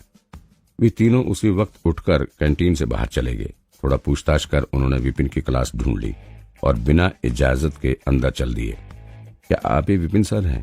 क्लास में घुसते उन्होंने देखा एक आदमी कुर्सी पर बैठा मुस्कुरा रहा है। देखने में तो टीचर जैसा नहीं लगता, कम से कम अच्छे टीचर जैसा तो नहीं। थोड़ी देर तक उन्हें कोई जवाब नहीं मिला। कुछ स्टूडेंट्स को अपनी क्लास में आते देख विपिन लाइब्रेरी का निरीक्षण छोड़ उनकी तरफ देखकर बोला, हाँ, मैं ही हूँ। हमने सुना है आपने अभी रितेश सर को चैलेंज में हराया। आपकी सलाह से उनके स्टूडेंट्स ने 100% सुधार किया। रेनू ने अविश्वास के साथ पूछा। विपिन की हामी भरते वो आगे बोली, तो मुझे भी सलाह दें, मैं भी देखना चाहती हूँ कि क्या आप मेरी भी ताकत 100% बढ़ा सकते हैं। मेरे पास फालतू टाइम नहीं है। इतना कहकर विपिन ने उसे जाने को कहा। टीचर्स की भी अपनी इज्जत होती है। वे कोई बंदर नहीं जो जहां चाहा नाचने को बोल दिया। वो ऐसे कैसे किसी की भी राह चलते को सलाह दे सकते हैं। वैसे भी इतना भी क्या घमंड। मैं तुम्हारा नौकर नहीं, विपिन ने सोचा। टाइम नहीं है क्या? टाइम नहीं है क्या? आप अभी खाली नहीं बैठे थे, बस मुस्कुराए जा रहे थे। रेनू को समझ में आ रहा था कि विपिन बस उससे पीछा छुड़ाना चाह रहा है। उसने अपने सभी दोस्तों के सामने ये कह दिया था कि वो इस टीचर की पोल खोल कर रहेगी। अब उसे बिना कुछ कहे वहां से भगाया जा रहा है। हरगिज नहीं। मुझे स्टूडेंट्स का दाखिला लेना है। मेरे पास एक घमंडी लड़की की जिद पूरी करने का समय नहीं है, विपिन शांति से बोला। रेनू गुस्से से चिल्लाई, आप? वो इस शहर के मेयर की बेटी है। वो जहां भी जाती है उधर लोग उसकी तारीफ करते हैं और ये आदमी न केवल उसे मना कर रहा है बल्कि घमंडी भी कह रहा है। टीचर है तो क्या हुआ, ऐसे बोलने का हक किसी को नहीं। दांत पीसते हुए रेनू बोली, सर हम ऐसा क्या करें जिससे आप हमें सलाह देंगे? विपिन ने उसकी ओर देखकर कहा, मुझे अपना टीचर बना लो। रेनू ने देखा कि विपिन उसकी ओर देखे जा रहा है जैसे किसी पागल को देख रहा हो। ठीक है, मैं आपको अपने टीचर बनाने के लिए तैयार हूँ, लेकिन अगर मुझे गलत सलाह दी तो मैं आपकी पोल पूरे स्कूल के सामने खोल दूंगी। रेनू ये क्या कर रही हो? अगर तुमने इसे अपना टीचर बना लिया तो तुम शर्मा सर की स्टूडेंट नहीं बन पाओगी। बाकी दोनों स्टूडेंट्स रेनू की बात सुनकर चिल्लाए। उन्होंने उसे रोकने की कोशिश की। अपने दोस्तों की बात सुन रेनू हिचकिचाई। उसे पता था स्कूल के नियमों के अनुसार वो एक बार में एक ही टीचर की स्टूडेंट बन सकती थी। दूसरे टीचर का स्टूडेंट बनने से पहले उसे पहले टीचर की क्लास से अपना नाम वापस लेना पड़ेगा। लेकिन ये भी जरूरी नहीं कि दूसरा टीचर उसे अपनी स्टूडेंट बनाए। शर्मा सर जैसे टीचर तो ऐसा कभी नहीं करेंगे। विपिन ने उकसाया, रुक क्यों गई? हिम्मत नहीं है तो जल्दी करो और जाओ यहाँ से। मेरा काम मत रोको, मुझे और स्टूडेंट्स का दाखिला लेना है। विपिन की बात सुन रेनू गुस्से से बोली, किसने कहा हिम्मत नहीं है? मैं आपको अपना टीचर मानती हूँ, आप मुझे दाखिल कर लें। विपिन ने फिर उसे भगाने की कोशिश की। तुम्हारा व्यवहार ठीक नहीं है, तुम में बहुत गुस्सा और घमंड है। मैं तुम्हें अपनी स्टूडेंट नहीं बनाना चाहता। वो चाहता था कि उसे रोमा की तरह ही सभ्य और शांत स्टूडेंट्स मिले जो उसकी बात चुपचाप मान ले। लेकिन रेनू तो लड़ती रहती है, उसकी हर बात में गलतियां ढूंढती है। अगर उसके पास ऐसे स्टूडेंट्स ना ही हों तो ही अच्छा है। रेनू को लगा था कि उसकी इतनी मिन्नतों के बाद विपिन को उसे स्टूडेंट बनाने में कोई दिक्कत नहीं होगी। ये तो अब भी मना कर रहे थे। रेनू का गुस्सा 7वें आसमान पर चढ़ गया। वो तो उसका झूठ पकड़ने आई थी। और अगर वो अब यहाँ से गई तो खुद गलत साबित हो जाएगी। शायद विपिन जानबूझकर उसे भगाने की कोशिश कर रहा है ताकि उसका झूठ ना पकड़ा जाए। वो ऐसा कभी नहीं होने देगी। ओह ठीक है, तो इस बार वो अपनी गलती मान लेगी, लेकिन मौका मिलते ही उसके झूठ को पूरे स्कूल के सामने लाकर रहेगी। इतना सोचकर वो शांत हुई और मुस्कुराकर विपिन से बोली, सर नाराज मत होइए, मैं अपनी गलती मानती हूँ, माफ कर दीजिए। मैं सच में आपकी स्टूडेंट बनना चाहती हूँ, प्लीज मुझे अपनी स्टूडेंट बना लें। रेनू की बात सुन विपिन बोला, बहुत अच्छे, मैं तुम्हें स्टूडेंट बनाने के लिए तैयार हूँ, लेकिन तुम्हें कुछ काम करना होगा। तुम्हें इस कमरे की सफाई करनी पड़ेगी, मुझे धूल का एक कण भी ना दिखाई दे। फिर तुम्हें बाथरूम साफ करना होगा और पोछा भी लगाना पड़ेगा। मैं तुम्हारा काम देखूंगा, अगर मुझे ठीक लगा तो मैं तुम्हें स्टूडेंट बना लूंगा। ये आप क्या कह रहे हैं? रेनू गुस्से से चिल्लाई। वो एक मेयर की बेटी है, बचपन से उसके घर पर नौकर है, उसे कभी कोई काम करने की जरूरत नहीं पड़ी, और ये मुझे सफाई करने के लिए कह रहा है। मैं बाथरूम साफ करूं, पोछा लगाऊं? इसका दिमाग खराब तो नहीं हो गया? विपिन ने फिर कहा, अगर तुम इतना छोटा सा काम नहीं कर सकती तो तुम जा सकती हो, मुझे कोई आलसी और कामचोर स्टूडेंट नहीं चाहिए। तुम्हें क्या लगा मेरे साथ खेल खेलोगी? मुझे बेवकूफ बनाने के लिए तुम अभी बहुत छोटी हो। किसने कहा मैं कामचोर हूँ? मैं अभी सफाई कर देता हूँ, रेनू चीखी। वो झाड़ू से कमरे में सफाई करने लगे। रेनू छोड़ो ना, चलते हैं, मुझे तो लग रहा है ये बस तुम्हारे लिए चीजें मुश्किल कर रहा है और सच में इसे कुछ नहीं आता। मेयर की बेटी को सफाई करते देख उसके दोस्त बोले। ये सब देखकर वे हैरान भी थे और इसलिए वे उसे रोकने लगे। रेनू तेवर दिखाते हुए बोली, तुम दोनों बाहर मेरा इंतजार करो, मैं अभी इसकी सारी पोल खोल दूंगी। मैं आज तक किसी से नहीं हारी। उन दोनों को रेनू के गुस्से के बारे में पता था। अगर वो कुछ जिद पकड़ लेती है तो किसी की नहीं सुनती थी। थोड़ी देर सोचने पर उन्हें एक उपाय सूझा। रेनू का नौकर भी तो साथ आया था, उसे इस बारे में बता देते हैं। जब उसे पता चलेगा कि एक 0 नंबर वाला टीचर रेनू से ऐसे काम करा रहा है तो वो जरूर इसे रोकेगा। चलो उसे ढूंढते हैं। उसके दोस्त वहां से चले गए। रेनू का जिद्दीपन किसी भी दूसरे अमीर घर की लड़की जैसा ही था। कभी कोई काम ना करने के बाद भी उसने ठान लिया था कि वो काम करेगी। जल्दी से उसने कमरे की सफाई की और फिर बाथरूम भी चमका दिया। विपिन ने ये सब देखकर तारीफ की, बहुत अच्छे, अब तो आप खुश है ना? अब तो मुझे स्टूडेंट बना लें। रेनू ने गुस्सा काबू करते हुए कहा। उसका तो मन कर रहा था कि इस आदमी को पंच मारे। उसने खुद को बड़ी ही मुश्किल से रोका। रेनू की गुस्से भरी नजरों को नजरअंदाज करते हुए विपिन ने कहा, अपना पहचान पत्र लाओ। उसका पहचान पत्र लेकर विपिन ने उसकी तरफ एक टोकन उछाला, फिर एक गहरी सांस लेकर टोकन पर खून की एक बूंद डाल दी। रेनू की इच्छा पूरी होने ही वाली थी। अब उसे बस इस आदमी के असली चेहरे को सबके सामने लाना था। उसने बड़ी मुश्किल से अपनी खुशी छुपाई और शांत दिखते हुए बोली, मैं अब आपकी स्टूडेंट हूँ, क्या मुझे कुछ सलाह देंगे? अपने पोज दिखाओ ताकि मुझे पता चले तुम्हें कितना आता है। विपिन बोला, जी सर। बिना एक शब्द और कहे रेनू ने सिर झुकाया और फिर थोड़ी पीछे जाकर अपने कराटे पोज बनाने लगी। हो अय्या। हवा चलने लगी। उसके पोज में स्थिरता थी और ताकत साफ झलक रही थी। वो रोमा से ज्यादा शक्तिशाली लग रही थी। एक बार देखकर ही पता चल जाता था कि उसने इसमें काफी मेहनत की होगी। विपिन उसकी ओर देख तो रहा था, लेकिन उसका ध्यान स्वर्ग की लाइब्रेरी पर था। जैसा कि अंदेशा था, एक किताब उड़कर उसके हाथ में आ गई। उस पर रेनू का नाम लिखा था। रेनू मेयर की बेटी, लड़ाकू लेवल 1, तकनीक समुद्री ड्रैगन, कमियां 27। एक, गुस्सा जल्दी आता है। ये कमी तकनीक के बिल्कुल विपरीत है। समुद्री ड्रैगन को शांत होना चाहिए ताकि वार करते वक्त पूरी ताकत उस वार में लगा सके। 2, इस किताब में भी पहली की तरह कमियां और तकनीक के बारे में लिखा था। धाड़। उसी पल में रेनू का पोज खत्म हो गया। मुट्ठी बनाकर उसने दीवार पर पंच मारा। एक आवाज के साथ ही दीवार पर कुछ नंबर आ गए। 110। विपिन रेनू से प्रभावित होकर बोला, बहुत अच्छे। स्कूल में दाखिले से पहले ही इतनी ताकत होना रेनू वाकई में काबिल है। ठीक है, अब मुझे कोई सलाह दें। रेनू बोली। इतनी कसरत के बाद भी वो थकी हुई नहीं लग रही थी। इतनी मेहनत के बाद रेनू इस आदमी को झूठा साबित करने के लिए तैयार थी, पर कैसे? अचानक उसे एक आइडिया आया। उसने एक जादुई नजरमणि को अपनी शर्ट की बाजूबंद में छुपा लिया। नजरमणि एक ऐसी मणि है जो अपने आसपास हो रही सभी घटनाओं को दर्ज कर लेती है। रेनू इस मणि को इस्तेमाल विपिन के झूठ का सबूत रखने के लिए करेगी, जिसके बाद में वो बातें बनाकर इस चोरी से बच न सके। अब देखते हैं कैसे बचोगे। बड़े आए शर्मा सर से मुकाबला करने वाले रेनू की आंखों में जीत की चमक थी और उसने बड़ी ही मुश्किल से अपनी हंसी रोकी। अब तो बस ये देखना था कि विपिन बेकार की क्या सलाह देगा। अचानक उसने देखा कि वो बिल्कुल उसके करीब ही खड़ा था। उसे अपने इतने पास देखकर रेनू थोड़ा पीछे हट गई। उसने गुस्से से कहा, आप क्या कर रहे हैं? आराम से, मैं बस कुछ जांच रहा था। अपने हाथ पीछे कर विपिन रेनू के चारों ओर चक्कर काटने लगा। फिर सिर हिलाकर रेनू के सामने करीब 15 इंच दूर जाकर खड़ा हो गया। रेनू को कुछ समझ नहीं आ रहा था वो ऐसा क्यों कर रहा है। फिर विपिन धीरे से बोला, तुम बीमार हो? उसकी बात सुनकर रेनू लगभग बेहोश ही हो गई, लेकिन धीरे से रखकर बोली, तुम बीमार होंगे?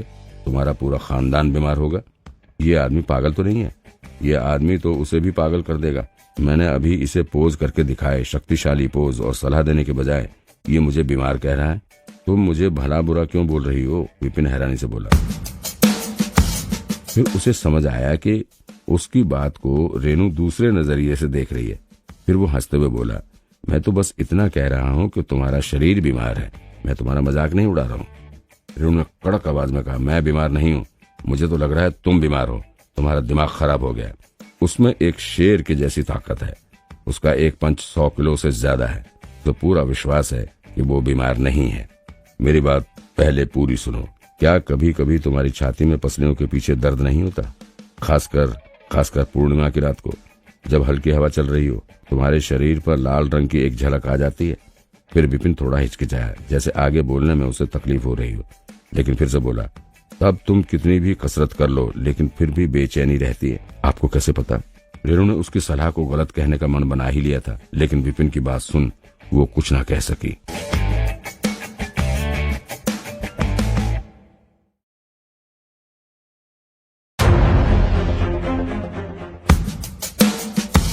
ऐसा नहीं था कि वो कुछ गलत कह रहा था, वो तो बिल्कुल सच कह रहा था। कुछ दिनों से उसे अपनी पसलियों में दर्द तो हो रहा था, बहुत ज्यादा तो नहीं, लेकिन ये सच था। मेयर की बेटी को जब हल्की हवा चलती थी तो कुछ उसे अलग ही महसूस होता था, और वो सोचा करती थी, कोई तो उसके साथ हो, कोई जिसे वो इस बारे में बता सके। जिसे? वो बस एक 16 साल की लड़की थी, जिसे नहीं पता था कि जो वो महसूस कर रही है वो क्या है। इस बारे में सोच के ही वो उलझ जाती थी। पहले तो उसे लगा था कि टाइम के साथ ये भाव चला जाएगा, लेकिन अब तो दर्द और ज्यादा बढ़ने लगा था। वो इस बारे में किसी को कुछ बता भी नहीं सकती थी। जब उसने किसी से इस बारे में कभी कुछ कहा ही नहीं, तो इसे कैसे पता चला? वो इस स्कूल में भी यही सोचकर आई थी कि अपनी उलझन को सुलझाकर वो अपनी ट्रेनिंग पर ध्यान लगा सकेगी। विपिन बड़े ही धीरे से बोला, मैं एक टीचर हूँ, तुम्हारे पोज से ही बता सकता हूँ। सच तो ये था कि किसी के पोज से ऐसा कुछ बता पाना नामुमकिन था। स्वर्ग की लाइब्रेरी सच में जादुई तोहफा है। जब तक किसी में कोई कमी है वे उसकी किताब में दर्ज होगी, चाहे उस कमी का कराटे से कोई लेने देना हो या नहीं। और क्योंकि उसने सारी कमियां पढ़ी थी इसलिए वो हैरान था। क्या कोई इलाज है? रेनू ने शर्म से सिर झुकाकर पूछा। वो तो उसकी चालबाजी पकड़ने आई थी, यहाँ तो उसी को शर्मिंदा होना पड़ रहा है। तरीका तो है, कल क्लास में आना, मैं वहीं बताऊंगा। विपिन ने पीछे हटते हुए कहा। वाकई रेनू हैरान थी। उसे अपनी तकलीफ के बारे में बहुत अच्छे से पता था, इसी कारण वो हमेशा गुस्से में रहती थी और चिड़चिड़ी भी। उसे तो लगा कोई इलाज नहीं है इस उलझन का। उसने सपने में भी नहीं सोचा था कि स्कूल में एक ऐसा टीचर उसकी तकलीफ इतनी आसानी से समझ पाएगा और उसे इलाज भी देगा। विपिन ने कड़क आवाज में कहा, अगर तुम्हें भरोसा नहीं है तो तुम किसी दूसरे टीचर से पढ़ सकती हो। रेनू ने जल्दी कहा, नहीं, मैं आपसे ही पढ़ूंगी। उसे स्कूल आए 2 ही दिन हुए थे, कोई डॉक्टर इलाज नहीं बता पाया था, लेकिन विपिन ने एक नजर में ही बता दिया वो वाकई एक अच्छा टीचर था। नजर मणि, क्या तुम अभी भी उसे रखना चाहोगी? विपिन ने मणि की ओर उंगली करते हुए कहा। रेनू को अब मणि का ध्यान आया। मणि के अंदर यहाँ हुई सभी बातें दर्ज हो गई होंगी। अगर कोई भी बात स्कूल में फैल गई तो वो मुंह दिखाने लायक नहीं रहेगी। नहीं, थोड़ा सा जोर लगाकर उसने मणि तोड़ दी। फिर उसने विपिन को देखा। वो गुस्से में तो नहीं था, लेकिन उसके चेहरे पर रहस्य का भाव था। उसने मणि छुपाई थी, फिर भी वो पकड़ी गई। ऐसे काबिल इंसान के 0 नंबर कैसे आ सकते हैं? शायद सच में इसे मशहूर होने ना होने से कोई फर्क नहीं पड़ता। कई महान लोगों की भी सोच यही होती है। इसी विचार के साथ ही रेनू के दिमाग में विपिन का नाम धोखेबाज से हटकर दुनिया के महान एक्सपर्ट की सूची में जुड़ गया। विपिन ने देखा कि उसने एक और स्टूडेंट बना लिया है। वो बोला, अपना टोकन ले जाओ, तुम्हें बिस्तर और किताबें मिल जाएंगी। साथ ही तुम्हें अपने रहने का भी इंतजाम करना पड़ेगा। क्लास कल से शुरू होगी। अचानक एक जोर की आवाज हुई और एक आदमी दौड़ा चला आया। वो हट्टा कट्टा था और खतरनाक भी लगता था। मैडम, उसने रेनू को झुककर कहा। अंकल, आप क्यों आए हैं? ये रेनू का नौकर ही था जिसे उसके दोस्त ढूंढने गए थे। वो बस रेनू को स्कूल छोड़कर जाने ही वाला था कि रेनू के दोस्तों ने उसे बताया कि रेनू 0 नंबर वाले टीचर की स्टूडेंट बनना चाह रही है और उसी टीचर ने रेनू से सफाई भी करवाई है। इतना सुनकर नौकर गुस्से से लाल हो गया। मैडम मेयर साहब की लाडली बेटी है।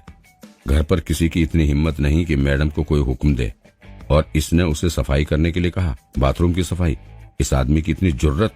अगर ये एक अच्छा टीचर भी हो तो भी ऐसा करने का किसी को हक नहीं, लेकिन इसने तो एक स्टूडेंट को लगभग पागल ही कर दिया था।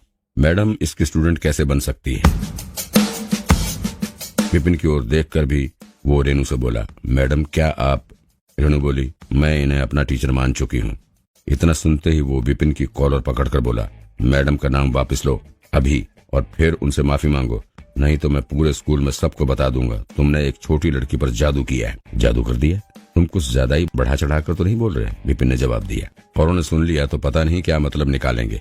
भगवान जानता है, मैंने सिर्फ एक स्टूडेंट को दाखिला दिया है बस। मेरे साथ कोई खेल नहीं। मैडम बहुत टैलेंटेड है। तुम्हारे जैसे टीचर इन्हें क्या पढ़ाएंगे? अगर तुम अभी इन्हें छोड़ दोगे तो मैं इस मामले को यहीं रफा दफा कर दूंगा, नहीं तो मैं स्कूल के हेड के पास जाऊंगा और तुम्हें स्कूल से निकलवा दूंगा। नौकर चिल्लाया। रेनू ने उसे रोकने की कोशिश की। अंकल, ये आप क्या कह रहे हैं? मैंने अपनी मर्जी से इन्हें अपना टीचर बनाया, आप मेरी मुश्किल क्यों बढ़ा रहे हैं? उसे उसकी तकलीफ का इलाज मिलने ही वाला था जिसके लिए वो इस स्कूल में आई थी, और अब ये नौकर बात बिगाड़ रहा है। ये क्या हो रहा है? अपनी मर्जी से? नौकर चौंका। आपको सच में लगता है ये आपको सलाह दे सकता है? सलाह देना? रेनू ने ना में सिर हिला दिया। विपिन ने तो केवल कमी बताई थी, सलाह नहीं दी थी। नहीं तो फिर? नौकर बोला। अब रेनू चीखी, बस अंकल, अब और पूछताछ नहीं। मैडम को इस तरह देखकर नौकर हैरान था। फिर उसकी नजर मणि के टुकड़ों पर पड़ी। उन्हें देखते ही वो आग बबूला हो गया। तुम धोखेबाज, तुमने मैडम के साथ क्या किया? तुम्हें क्या लगता है मैं तुम्हें जिंदा छोड़ दूंगा? बूम! उसके गुस्से से हवा जोर से गरजने लगी और धरती हिलने लगी। मैंने क्या किया? नौकर को इतने गुस्से में देख विपिन हक्का बक्का सा रह गया। ये गलतफहमी तो ज्यादा ही बढ़ गई। वो समझ सकता था ऐसा क्यों हो रहा है। आखिरकार बिना सलाह दिए उसने रेनू को उसका स्टूडेंट बनने के लिए मना लिया था, और वो शर्मा भी रही थी। मणि के टुकड़े जमीन पर बिखरे पड़े थे। साफ झलक रहा था कि सबूत मिटाने की कोशिश की गई थी। ये सब इसी बात की ओर इशारा कर रहे थे कि कुछ तो गड़बड़ थी। विपिन को कामुक, पागल और बेशरम न जाने क्या क्या नाम दिए जा रहे थे। अंकल, आप क्या सोचकर ये सब बोल रहे हैं? अगर आप ऐसे ही बात करेंगे तो मैं आपको फिर कुछ नहीं बताऊंगी। अंकल को इतना गुस्से में ऐसी बातें करते देख ये अंदाजा लगाना मुश्किल नहीं था कि वे क्या सोच रहे थे। वो शर्म से पानी पानी हो गई थी। वो अभी छोटी थी, इस तरह की अफवाह उसका नाम बिगाड़ सकती थी। रेनू के टोकने पर नौकर को शांत होना ही पड़ा। मैडम, रेनू क्लास से बाहर जाते हुए बोली, चलिए मेरे रहने का इंतजाम करते हैं, मुझे कल क्लास में भी आना है। रेनू किसी भी हालत में अपनी कमी के बारे में नहीं बताना चाहती थी। अगर वे इसी तरह से पूछताछ करते रहे तो जरूर बताना पड़ता। ऐसी बात वो किसी से भी कैसे कह सकती थी? जब कोई बहाना ना मिलने पर वो केवल यही कह सकती थी कि उसने खुद ही विपिन को अपना टीचर चुना है। नौकर भी विपिन की ओर घिनौनी नजर से देखता हुआ रेनू के पीछे चल दिया। वो अभी भी विपिन की जान लेना चाह रहा था। अगर रेनू ने ना रोका होता वो उसे मार चुका होता। मैंने क्या किया है? नौकर को घूरते देख विपिन हैरान था। मैंने तो सिर्फ एक स्टूडेंट बनाया है, कोई जुर्म तो नहीं किया। नौकर तो ऐसे बोल रहा था जैसे मैं ही सारी फसाद की जड़ हूँ। उसने कुछ गलत नहीं किया। जाने दो, अभी भी टाइम बचा है। देखते हैं शायद कुछ और स्टूडेंट मिल जाएं। जितने ज्यादा होंगे उतने साधन मिलेंगे। स्कूल में टीचर कई लेवल के थे। हर साल उनका मूल्यांकन होता था जिसमें उनके पास कितने स्टूडेंट थे, उनमें कितना सुधार हुआ, उनका रिजल्ट कैसा आया। इस तरह के कई गुण देखकर टीचर को अगले लेवल में प्रमोट किया जाता था। जिसका जितना ज्यादा लेवल होगा उसे उतने ही ज्यादा साधन मिलेंगे और उसके स्टूडेंट को उतनी ही मदद हो जाएगी। मतलब टीचर और स्टूडेंट साथ साथ अगले लेवल पर जाने के काबिल बनेंगे। अगर उसे सुधरना है तो उसे और स्टूडेंट बनाते रहना होगा। आरव, दुखी मत हो, सिर्फ वर्मा सर ने ही तुम्हें रिजेक्ट किया है। तुम्हें अब भी कोई दूसरा टीचर मिल सकता है। दो लड़के फुटपाथ पर खड़े बात कर रहे थे। आगे खड़ा लड़का दूसरे लड़के को दिलासा दे रहा था। अतुल, तुम उनके स्टूडेंट बन गए हो तुम्हें क्या पता रिजेक्ट होना क्या होता है। आरव मुंह सिकोड़ कर बोला, ऐसा मत बोलो, इस स्कूल में और भी कई अच्छे टीचर हैं, सिर्फ वर्मा सर ही नहीं है अकेले। वो नहीं तो किसी और के स्टूडेंट बन जाओ। वर्मा सर नहीं, तुम्हारे लिए ये कहना आसान है।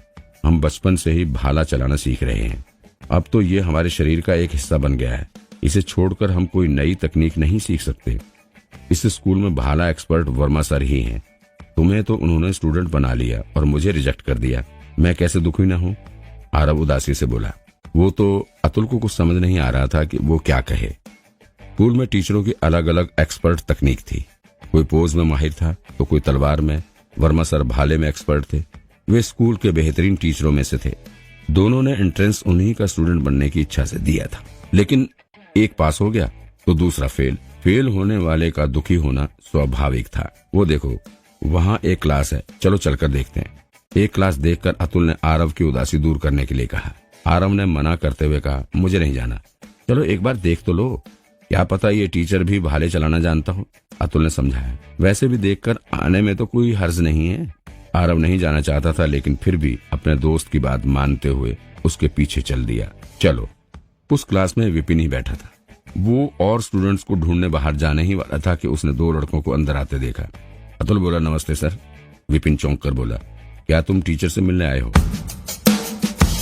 अतुल आगे बोला, हाँ, ये मेरा दोस्त है, ये बहुत टैलेंटेड है, खासकर भाला चलाने में। बचपन से ही इसने कई कंपटीशन में हिस्सा लिया है और सभी में जीत हासिल की है। मैं आशा करता हूँ कि आप इसे अपना स्टूडेंट बनाएंगे। आरव अतुल के हाथ खींचते हुए धीरे से बोला, अतुल। अतुल ने पीछे मुड़कर पूछा, क्या? आरव नाखुश होकर बोला, आसपास देखो। क्लास बहुत ही छोटी थी, सिर्फ 10 बच्चों के ही लायक। ये तो वाकई कुछ ज्यादा ही छोटी थी। क्लास का साइज टीचर की काबिलियत पर निर्भर करता था। अच्छे टीचर की क्लास तो फुटबॉल मैदान की जितनी भी बड़ी हो सकती थी, जिसमें कई सौ बच्चे आ जाएं। उसके मुकाबले तो ये एक मुट्ठी भर ही थी। टीचर भी खराब होगा इस हिसाब से। अतुल ने क्लास का साइज देखकर कहा, बहुत ही छोटी है। वो तो अपने दोस्त की मदद करना चाहता था, लेकिन हड़बड़ी में यहाँ आ गया। अगर टीचर अच्छा नहीं हुआ तो आरव के दर्द का काम होने की बजाय बढ़ जाएगा। दोनों दोस्तों के बीच हो रही बात से बेखबर विपिन बोला, अपनी तकनीक मुझे दिखाओ। आरव के चेहरे पर निशाना देख अतुल ने उसे प्रोत्साहित करने की कोशिश की। अब आ ही गए हैं तो सर की सलाह ले ही लेते हैं, कुछ बुरा तो नहीं होगा। अगर बेकार की सलाह होगी तो हम वापस चलेंगे। आरव ने हाँ में सिर हिला दिया। सिर्फ बहुत ही मशहूर और काबिल टीचर को छोड़कर जब टीचर स्टूडेंट्स के टैलेंट की जांच करते थे तो स्टूडेंट भी टीचर की काबिलियत जांच करते थे। थोड़ा सोचकर आरव ने अपनी पीठ पर रखा भाला निकाला और कई टुकड़े जोड़कर उसे एक सार बना दिया। शू! अपने हाथ में भाला लेते ही आरव की चाल ही बदल गई। भाले की धार की तरह ही उसका रूप डरावना हो गया। शूं शूं! भाला चलते ही हवा में गड़गड़ाहट शुरू हो गई। एक्सपर्ट की पहचान उनके पहले वार से ही की जा सकती थी। आरव उतना ताकतवर तो नहीं था, लेकिन भाला बहुत ही अच्छा चला लेता था। भाले के नोक को दीवार पर मारते ही एक चिंगारी निकली और दीवार पर अंक आ गए 110।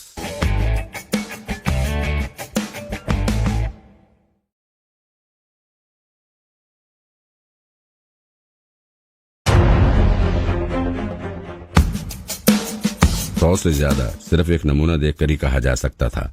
लेवल 1 का बेहतरीन लड़ाकू भी उस वार को नहीं झेल सकता था। टीचर प्लीज मुझे सलाह दें। भाला पकड़े हुए आरव ने विपिन से विनती की। वो ना तो थका था ना ही परेशान था। सच पूछो तो उसे इस टीचर से कुछ ज्यादा आशा नहीं थी। क्लास का साइज देखकर उसे पता था कि वो बहुत अच्छा टीचर नहीं होगा। विपिन ने अपनी आंखें मूंद रखी थी। आरव की आवाज सुनते ही उसने अपनी आंखें खोली और फिर मुस्कुराया। तुम भावनात्मक रूप से चोट खाए हुए हो। मेरा कहने का मतलब है तुम पहले भी रिजेक्ट हो चुके हो ना। इतना सुनते अतुल ने भी अपना भाला निकाल उसे जोड़ना शुरू कर दिया। भाला काफी लंबा होता है, एक आदमी से भी अधिक लंबा, इसलिए उसे यहाँ वहां ले जाना मुश्किल होता है। वो 3 टुकड़ों में बटा होता है ताकि ले जाने में आसानी हो। क्या कहा? एक सेकंड के लिए आरव चौंक गया, लेकिन फिर उसका चेहरा लाल हो गया। मैं एक लड़की को पसंद करता था, फिर उसने मुझे रिजेक्ट कर दिया, लेकिन इससे तकनीक का कोई लेना देना नहीं है। वो एक लड़की को पसंद करता था। एक दिन उसने जोश में आकर उसे अपने दिल की बात बता दी, लेकिन उस लड़की ने उसे बुरी तरह अपमानित किया और अपनी इस हरकत पर वो शर्मिंदा था।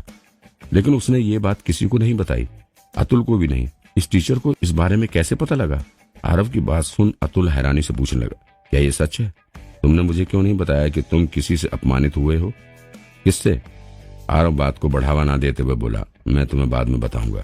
और विपिन को कहने लगा, टीचर ये मेरा निजी मामला है, मुझे नहीं पता आपको ये कहाँ से पता लग गया, लेकिन इसका मेरे भाला चलाने से कोई ताल्लुक नहीं है। कोई ताल्लुक नहीं है? विपिन सिर हिलाते हुए बोला, यही तो सबसे बड़ी वजह है। आरव ने अविश्वास से कहा, सबसे बड़ी वजह? एक टूटे हुए दिल का किसी की तकनीक से क्या संबंध हो सकता था?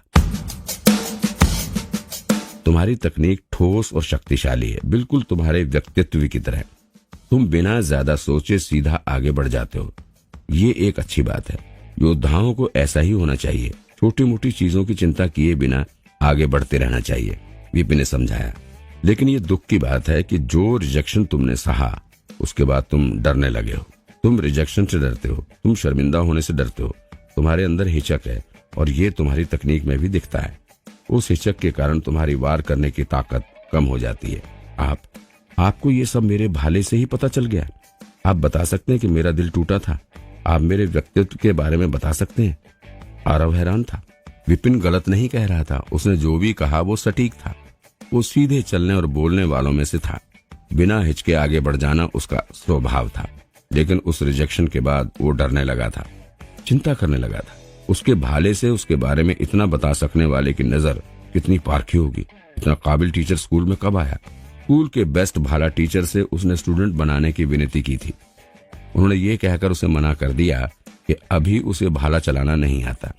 वो नहीं जानता उन्होंने ऐसा क्यों कहा, लेकिन इस टीचर ने उसे एक ही बार में बता दिया कि उसकी तकनीक उसके डर के कारण बिगड़ रही है। क्या ये टीचर वर्मा सर से बेहतर नहीं हुआ? विपिन एक एक्सपर्ट की तरह हाथ हिलाते हुए बोला, ये तो साधारण सी बात है। भाला किसी के भी दिल की परछाई जैसा होता है। अगर किसी का दिल साफ नहीं तो उसकी तकनीक में ये झलकता है। तुम्हारी तकनीक तो ठीक है, लेकिन ऐसा लग रहा है जैसे धुंधली हो गई है किसी डर के कारण, जिसे तुम दिल से निकाल नहीं पा रहे हो। मैं कह सकता हूँ ये पक्का कोई अटैचमेंट है। ये सुनकर ना सिर्फ आरव का चेहरा लाल हो गया, बल्कि अतुल का मुंह भी खुला का खुला ही रह गया। सच में किसी की तकनीक देखकर उसके दिल की बातें पता लगा लेना, ये जान जाना कि वो उलझा हुआ है, अटैचमेंट से छूट नहीं पा रहा है, क्या एक इंसान ऐसा कर सकता है? दोनों दोस्तों को विश्वास नहीं हो रहा था। टीचर, क्या आप मुझे भी एक बार सलाह देंगे? अतुल ने आगे बढ़कर कहा। बिना विपिन का जवाब सुने वो अपने भाले से नमूना दिखाने लगा। उसने भी वही किया जो आरव ने किया, लेकिन उसकी चाल ज्यादा ठोस थी और उसमें कोई डर नहीं था। उसकी चाल में ज्यादा सहजता थी, बढ़ते हुए पानी जैसी। वो आरव से बेहतर था। इसमें कोई आश्चर्य नहीं कि वर्मा सर ने अतुल को चुना, आरव को नहीं। शू, अपनी योग्यता दिखाकर वो सीधा खड़ा हो गया। जब वो भाला चलाता था तो एक भयानक दानव जैसा दिखता था। जब उसका भाला चलता था तो शायद देवता भी उसे परेशान ना करे, और रुकते ही फिर मूर्ति की तरह सीधा खड़ा हो जाता था। उसके हाव भाव फिर से इंसानों जैसे हो जाते थे। हालांकि लेवल 1 का होने के कारण वो बहुत ताकतवर तो नहीं था, लेकिन उसने भाला चलाने में मेहनत की थी। विपिन ने अतुल से कहा, तुम्हारा पेट कमजोर है, शायद आज तुम्हारी तबीयत भी खराब है। अतुल कांप गया। टीचर, आप बता सकते कि मेरा पेट खराब है? विपिन ने बिल्कुल सही कहा था। उसका पेट कल से ही खराब था, लेकिन इससे उसके एग्जाम पर ज्यादा फर्क नहीं पड़ा। वो अपनी भाला तकनीक बहुत ही अच्छे से वर्मा सर को दिखा पाया। वे तो उसकी तारीफ करते नहीं थक रहे थे, लेकिन इस टीचर ने तो ये भी पता लगा लिया किसी के दिल और पेट का हाल उसकी तकनीक से जान लेना। आखिर ये आदमी किस दुनिया से आया था? अगर तुम मेरी भी सलाह चाहते हो तो मेरे स्टूडेंट बन जाओ, विपिन ने शांति से कहा। यहाँ ये दोनों सदमे से पागल होने वाले थे, लेकिन ये टीचर तो ऐसे बात कर रहा था जैसे उसके लिए ये रोज की बात हो। वो दोनों ठीक ही सोच रहे थे। लाइब्रेरी ने ही उसकी मदद की थी, उनके नाम की किताब में ही ये कमियां लिखी थी। विपिन ने तो बस उन्हें पढ़कर दोहरा दिया था। इसमें कैसी मुश्किल, विपिन ने सोचा। आरव उसी वक्त घुटनों पर बैठकर बोला, टीचर, मैं आपको अपना टीचर बनाने के लिए तैयार हूँ। वो विपिन से बहुत प्रभावित था। विपिन ने सोचा कि आरव ने बिना सलाह के ही सिर्फ कमी बताने पर ही मुझे अपना टीचर मान लिया, इसलिए विपिन उससे बहुत खुश था। उसने अपनी जेब से टोकन निकालकर आरव को देते हुए कहा, प्रक्रिया पूरी करो। आरव ने भी बिना एक पल गंवाए खून की एक बूंद उस पर डाल दी। जी सर। क्योंकि तुमने मुझे अपना टीचर माना है तो तुम्हें एक सलाह देता हूँ। किसी भी रिश्ते में तुम्हारी अपनी जगह होनी चाहिए। बिना वो जगह बनाए सामने वाला तुम्हारी इज्जत क्यों करेगा? इसलिए तुम्हें डरना बंद करना होगा और ट्रेनिंग पर फोकस करना होगा।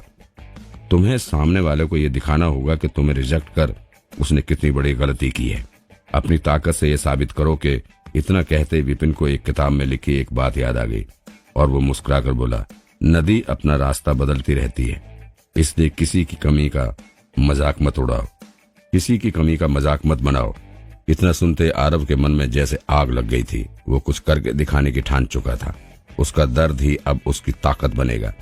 आरव को अपने दर्द से ऊपर उठता देख विपिन ने उससे कहा, अब भाला चलाओ। ठीक है सर। बस इतना कहे आरव ने भाला उठाया और उसे जोर से चलाने लगा। उसकी चाल में बदलाव नजर आ रहा था। शू शू शू भाला हवा को चीरते हुए जोरों की आवाज करने लगा। पूरा कमरा उसकी ताकत से हिल गया। धाड़ उसने भाला दीवार पर मारा। एक आवाज के साथ ही दीवार पर कुछ अंक आ गए। 235। पहले अपनी पूरी ताकत के साथ भी वो सिर्फ 110 अंक ही ले पाया था, लेकिन अब 100% से ज्यादा की बढ़ोतरी। शुक्रिया सर। अंक देकर आरव के मन के सारे शक मिट गए। वो झुककर विपिन का धन्यवाद करने लगा। उसे विपिन के काबिल होने पर पूरा विश्वास हो गया था। अंकों को देख अतुल का सारा शरीर कांप उठा। उसे आरव को अच्छा टीचर मिलने की खुशी तो थी, लेकिन उसे इस बात की जलन भी थी कि वो खुद ऐसे टीचर का स्टूडेंट नहीं बन पाया। जब वर्मा सर ने उसे सलाह दी थी तो उसकी 30% ही बढ़त हुई थी, जबकि इस टीचर की सलाह पर 100% की बढ़त हुई थी। अगर उसे इस टीचर का नाम पहले पता होता तो वो फालतू ही अपना टाइम वर्मा सर को ढूंढने में बर्बाद नहीं करता। उसे थोड़ा बुरा लग रहा था, लेकिन फिर उसे शक हुआ, ऐसा टीचर मशहूर क्यों नहीं है। वो खुद को रोक न सका और पूछ बैठा, सर क्या हम आपका नाम जान सकते हैं? अतुल की बात सुन आरव को भी ख्याल आया कि वो इस टीचर का नाम तक नहीं जानता था। विपिन ने जवाब दिया, मेरा नाम विपिन है। विपिन? ये नाम सुना सुना सा लग रहा है। अतुल ने सोचा, फिर उसे कुछ याद आया और वो गुस्से में बोला, जहां तक मुझे याद आ रहा है उस नकारा टीचर का नाम भी विपिन ही था, जिसे सालाना एग्जाम में 0 नंबर मिले थे। लगता है आपका और उसका नाम एक ही है। मैं वही नकारा हूँ, विपिन ने कहा। दोनों दोस्त सहम गए। क्या? अब निकम्मे टीचर के बारे में कई अफवाहें थी। स्कूल आने से पहले ही उन्होंने उसके बारे में बहुत कुछ सुना था। लोग कहते थे कि उसे कुछ नहीं आता था और वो बच्चों को गलत सलाह देता रहता था। ना तो उसे ध्यान लगाना आता था और ना ही कराटे। हर स्टूडेंट को उससे दूर ही रहना चाहिए, नहीं तो वो दिन दूर नहीं जब कोई स्टूडेंट पागल हो जाए या आत्महत्या कर ले। स्कूल आ जाने पर भी उन्होंने इसी तरह की अफवाहें सुनी थी। वे ध्यान रख रहे थे कि उस टीचर से दूर रहें, लेकिन उन्होंने सपने में भी नहीं सोचा था कि जिस टीचर को वे दुनिया का एक्सपर्ट मान रहे थे वो वही नकारा टीचर था। आरव बोला, टीचर अगर आप इतना सब जानते हो तो फिर लोग। वो विपिन को इतने अच्छे से नहीं जानता था, लेकिन उसे उसकी काबिलियत पर पूरा भरोसा हो गया था। ऐसा टीचर निकम्मा कैसे हो सकता था? विपिन ने उदासी दिखाते हुए जवाब दिया, इस दुनिया में बहुत से लोग काबिल लोगों से जलते हैं। उनकी कही बात में कोई सच्चाई नहीं होती। चेहरे पर उदासी दिखाकर वो मन ही मन उन लोगों को गालियां दे रहा था। अगर उसके पास लाइब्रेरी ना होती तो उसे तो शायद नेगेटिव अंक मिलते। उस हिसाब से तो 0 भी अच्छे अंक थे। अपने टीचर को उदास देख आरव ने निश्चय किया, सर मैं इन सभी अफवाहों को गलत साबित करूंगा। चिंता मत करो, लोग क्या कहते हैं उससे कोई फर्क नहीं पड़ता। तुम दिल लगाकर ट्रेनिंग करो, वही मेरे लिए काफी है। अपना टोकन लो और बिस्तर और किताबें ले लो। कल टाइम से क्लास में पहुंच जाना। इतना कहकर उसने आरव के दिल में अपनी इज्जत और बढ़ा ली। जी सर। इतना कहकर दोनों दोस्त कमरे से बाहर चले गए।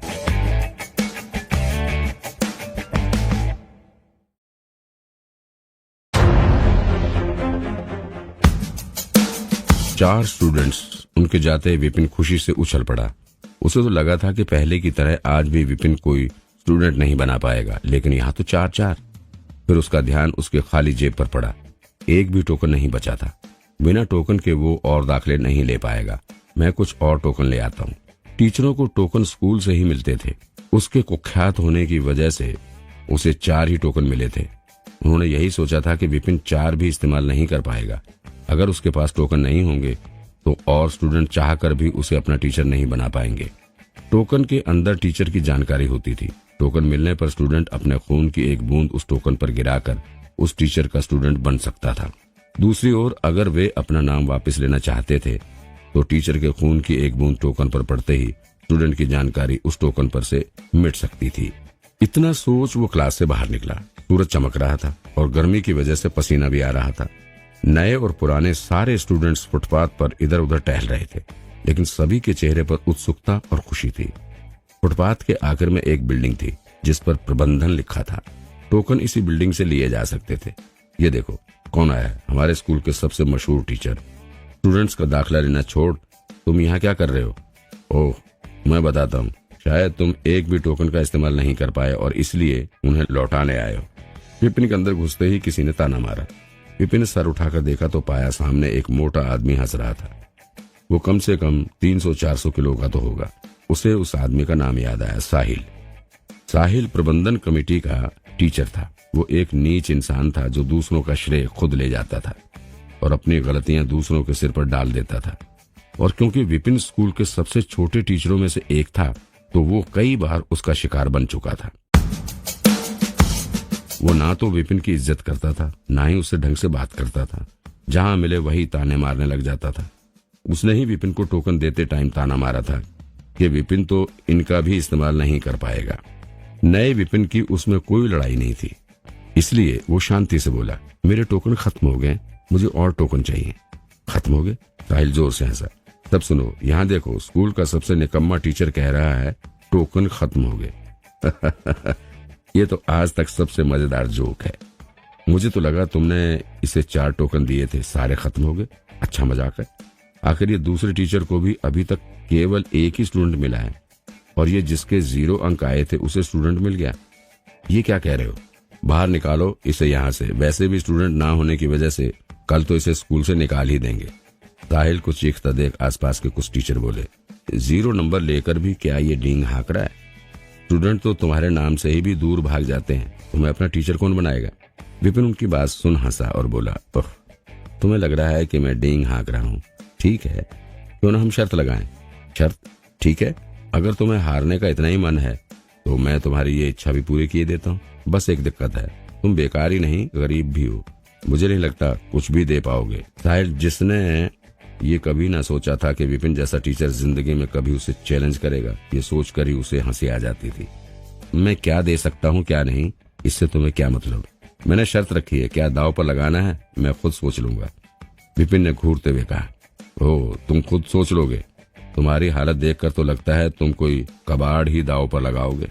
तुम्हारे साथ तो मेरे दादा भी शर्त ना रखें। तुम्हारे साथ शर्त लगाकर मुझे अपना नाम खराब नहीं करना। साहिल नफरत भरी आवाज में बोला। विपिन स्कूल का सबसे कम लेवल का टीचर था और रैंक में आखिर, और क्योंकि उसे एक स्टूडेंट भी नहीं मिलता था तो उसे कोई बोनस या साधन भी नहीं मिलते थे। अगर स्कूल में कोई सबसे गरीब था तो वही था। वो रोजमर्रा की जिंदगी में भी किफायती था और ध्यान लगाने के लिए उसके पास साधन भी कम थे। लेकिन विपिन ने हार नहीं मानी। वो बेपरवाही से हंसा और आगे बोला, मैं अपने गाल को दांव पर लगाना चाहूंगा। अगर तुम हारे तो मैं तुम्हें 3 बार चाटा मारूंगा, वो भी सबके सामने। लेकिन अगर मैं हारा तो मैं तुम्हें 3 बार चाटा मारने दूंगा। बोलो, हिम्मत है? चाटा? विपिन की बात सुन साहिल थोड़ा हिचकिचाया। स्कूल के नाकारा टीचर से चाटा खाना, अगर वो हार गया तो उसकी जिंदगी नर्क बन जाएगी। इतनी शर्म से वो मर ही जाएगा। विपिन मुस्कुराया। कहो, हिम्मत है या नहीं? साहिल, डर किस बात का है? हम सभी इसे अच्छे से जानते हैं। 0 नंबर वाले टीचर को एक भी स्टूडेंट मिल जाए, ऐसा सिर्फ सपने में ही हो सकता है। ये बस डराने की कोशिश कर रहा है। अगर इस जैसे को स्टूडेंट मिलने लगे तो मेरे पास तो कई 100 हो जाने चाहिए। अगर इस साल के स्टूडेंट्स बेवकूफ भी हुए तो भी इतने बेवकूफ तो ना होंगे। बाकी टीचर्स नकली मुस्कुराहट दिखाते हुए बोले। कोई भी मानने को तैयार नहीं था कि उसके भी स्टूडेंट्स हो सकते थे। साहिल उनकी बात मानकर बोला, ठीक है, शर्त मंजूर है। आप लोग साइड पर खड़े होकर तालियां क्यों बजा रहे हैं? क्या आप भी शर्त लगाना चाहेंगे? विपिन ने बाकी टीचरों से पूछा। वे भी बिना सोचे शर्त में शामिल हो गए। एक टीचर तो कहने लगा, क्यों, तुम्हारे गाल पर ज्यादा ही खुजली हो रही है क्या, जो सबसे थप्पड़ खाना चाहते हो? मुझे मंजूर है, मुझे भी। तुमसे कौन डरता है? तुम्हें मारी खानी है तो ठीक है। साहिल बोला, तुमने कहा 4 स्टूडेंट्स तुम्हारी क्लास में दाखिल हुए, जाओ उन्हें लेकर आओ ताकि हम उनसे पूछ सकें, या तुम्हें हार मानकर सीधा चांटे खाने हैं? यहाँ ले आओ। विपिन ने सिर हिलाया। तुम सब प्रबंधन कमेटी में हो, तुम्हें इतनी सी बात नहीं पता। स्टूडेंट्स जांचना बहुत आसान है। अगर किसी स्टूडेंट्स ने किसी टीचर का टोकन लिया है तो उसकी जानकारी शिक्षा ब्यूरो में दर्ज हो जाएगी। शिक्षा ब्यूरो से पूछ लो, साफ हो जाएगा कि 4 स्टूडेंट्स हैं या नहीं। शिक्षा ब्यूरो सिर्फ मेरे लिए झूठ तो नहीं बोलेगा ना। अगर किसी भी स्टूडेंट ने टोकन लिया था तो उसकी जानकारी खुद ही शिक्षा ब्यूरो के पास चली जाती थी, उसमें कोई फरेब नहीं कर सकता था। समर्थ, तुम देखो कर आओ, फिर देखते ही इसका क्या कहना। विपिन का आत्मविश्वास देखकर साहिल एक टीचर की ओर मुड़कर बोला। समर्थ भी उन टीचरों में से एक था जो विपिन का मजाक बना रहे थे। साहिल की बात मान वो शिक्षा ब्यूरो की तरफ चल दिया। शिक्षा ब्यूरो भी उसी बिल्डिंग में था। उतरे मुंह के साथ वापस आने में समर्थ को ज्यादा टाइम नहीं लगा। क्या हुआ? समर्थ का उतरा चेहरा देख साहिल सहम गया और उसे लगा कुछ तो बुरा होने वाला है। समर्थ बोला, 4 स्टूडेंट्स ने इसके नाम का टोकन लिया है। ये रही उनकी जानकारी। क्या वे 4 अंधे थे या बेवकूफ थे? स्कूल में इतने टीचरों में से उन्होंने 0 नंबर वाले टीचर को चुना। साहिल ने लिस्ट छीनकर कहा, मुझे देखने दो, कहीं इसने किसी अपंग या अंधे को स्टूडेंट तो नहीं बना लिया जिन्हें किसी भी समय स्कूल से निकाला जा सकता है। बाकी टीचर भी लिस्ट को पढ़ने लगे। टीचर कभी कभी ऐसे स्टूडेंट्स को भी दाखिला दे देते थे ताकि स्टूडेंट्स बढ़ा सकें। ऐसे स्टूडेंट्स को कभी भी निकाला जा सकता था, अगर रहे भी तो भी कुछ ज्यादा दिन तक टिक नहीं पाते थे। साहिल के हिसाब से तो विपिन जैसे टीचर को अगर स्टूडेंट्स मिल भी गए तो वे सबसे बेकार स्टूडेंट्स ही होंगे। ऐसे स्टूडेंट्स को दाखिला देने में किसी भी टीचर को गर्व नहीं, शर्म आनी चाहिए। रुमा मदान एक लड़की, नाम से तो कुछ खास नहीं लग रही, शायद एंट्रेंस रिजल्ट के आखिरी स्टूडेंट्स में से एक होगी। पहला नाम पढ़ते ही साहिल ताना मारते हुए बोला, कराटे स्कूल में हर कोई नहीं आ सकता था, सिर्फ दाखिले के लिए भी स्टूडेंट्स को एंट्रेंस देना पड़ता था। फिर उनका रिजल्ट आने पर और टीचर के मानने पर ही उन्हें दाखिला मिल सकता था। जिनका नाम लिस्ट में ऊपर होता था उन्हें टीचर जल्दी स्टूडेंट बना लेते थे। वे सब स्कूल में पहले से ही विख्यात होते थे। रोमा उनमें से एक नहीं थी। इससे पहले कि साहिल अपनी बात पूरी करता, पास ही खड़े दूसरे टीचर ने कहा, साहिल सर आगे पढ़िए। क्यों? क्या जितना मैंने कहा उससे भी बुरी स्टूडेंट है? हंसते हुए साहिल ने लिस्ट फिर पढ़नी शुरू की, फिर आंखें कसते हुए रोमा की जानकारी दोहराई। रैंक 67, रीता मदान की छोटी बहन। रीता एक श्रेष्ठ की स्टूडेंट है और हरिनगर के 4 बड़े खानदानों में से एक का हिस्सा है। मदान खानदान की छोटी बेटी, रीता की छोटी बहन। साहिल को यकीन नहीं हो रहा था। हरिनगर में 4 बड़े खानदान रहते थे, मदान फैमिली उनमें से एक थी। ऐसे खानदान की बेटी ऐसे टीचर से पढ़ेगी? ऐसा कैसे हो सकता है? ऐसे किसी को शर्मा या वर्मा सर से पढ़ना चाहिए था। अगर रोमा की फैमिली के बारे में सोचकर ही साहिल सहम गया था तो रोमा के बड़े भाई के बारे में जानकर तो उसकी बोलती ही बंद हो गई। रोहित मदान। रोहित स्कूल में 2 साल पहले दाखिल हुआ था। स्कूल के टॉप 10 स्टूडेंट्स में गिना जाता था। इस साल तो उसे एक श्रेष्ठ में अपना स्टूडेंट बना लिया था। अगर उसका बड़ा भाई इतना टैलेंटेड है तो रोमा भी कम टैलेंटेड नहीं होगी। एक नामचीन खानदान, टैलेंट और ऐसा बड़ा भाई होने पर भी उसने विपिन को अपना टीचर चुना। ऐसा कैसे हो गया? साहिल को लगा वो बेहोशी हो जाएगा। उसे यकीन न करते देख पास खड़े एक और टीचर ने उसका ध्यान बाकी के स्टूडेंट्स की ओर लाते हुए कहा, नीचे देखो। साहिल कहने लगा ही था विपिन ने शायद किस्मत से एक स्टूडेंट्स को पा लिया, लेकिन किस्मत हमेशा साथ नहीं देती। अगले शायद बेवकूफ स्टूडेंट्स होंगे। कि उसने नीचे लिखा नाम पढ़ा और उसे एक और झटका लगा, रेनू। रेनू जो एंट्रेंस में 7 रैंक पर आई है, करीमनगर के मेयर की बेटी। साहिल अब रोने के कगार पर था। उसने अभी अभी कहा था विपिन ऐसे स्टूडेंट का टीचर बनने का तो सिर्फ सपना ही देख सकता था, लेकिन रेनू, वो तो इतनी मशहूर थी कि कई टीचर उसे अपनी स्टूडेंट बनाना चाहते थे। उसने रेनू के बारे में सुन रखा था। वो न केवल सुंदर थी बल्कि टैलेंटेड भी थी और उसके पिता की इस स्कूल में बहुत इज्जत थी। ऐसे टैलेंटेड स्टूडेंट के लिए तो टीचर आपस में लड़ जाते थे। वो विपिन को ही अपना टीचर क्यों बनाएगी? नामुमकिन, ये नामुमकिन था। उसने अपना गुस्सा और अविश्वास दबाने की कोशिश की।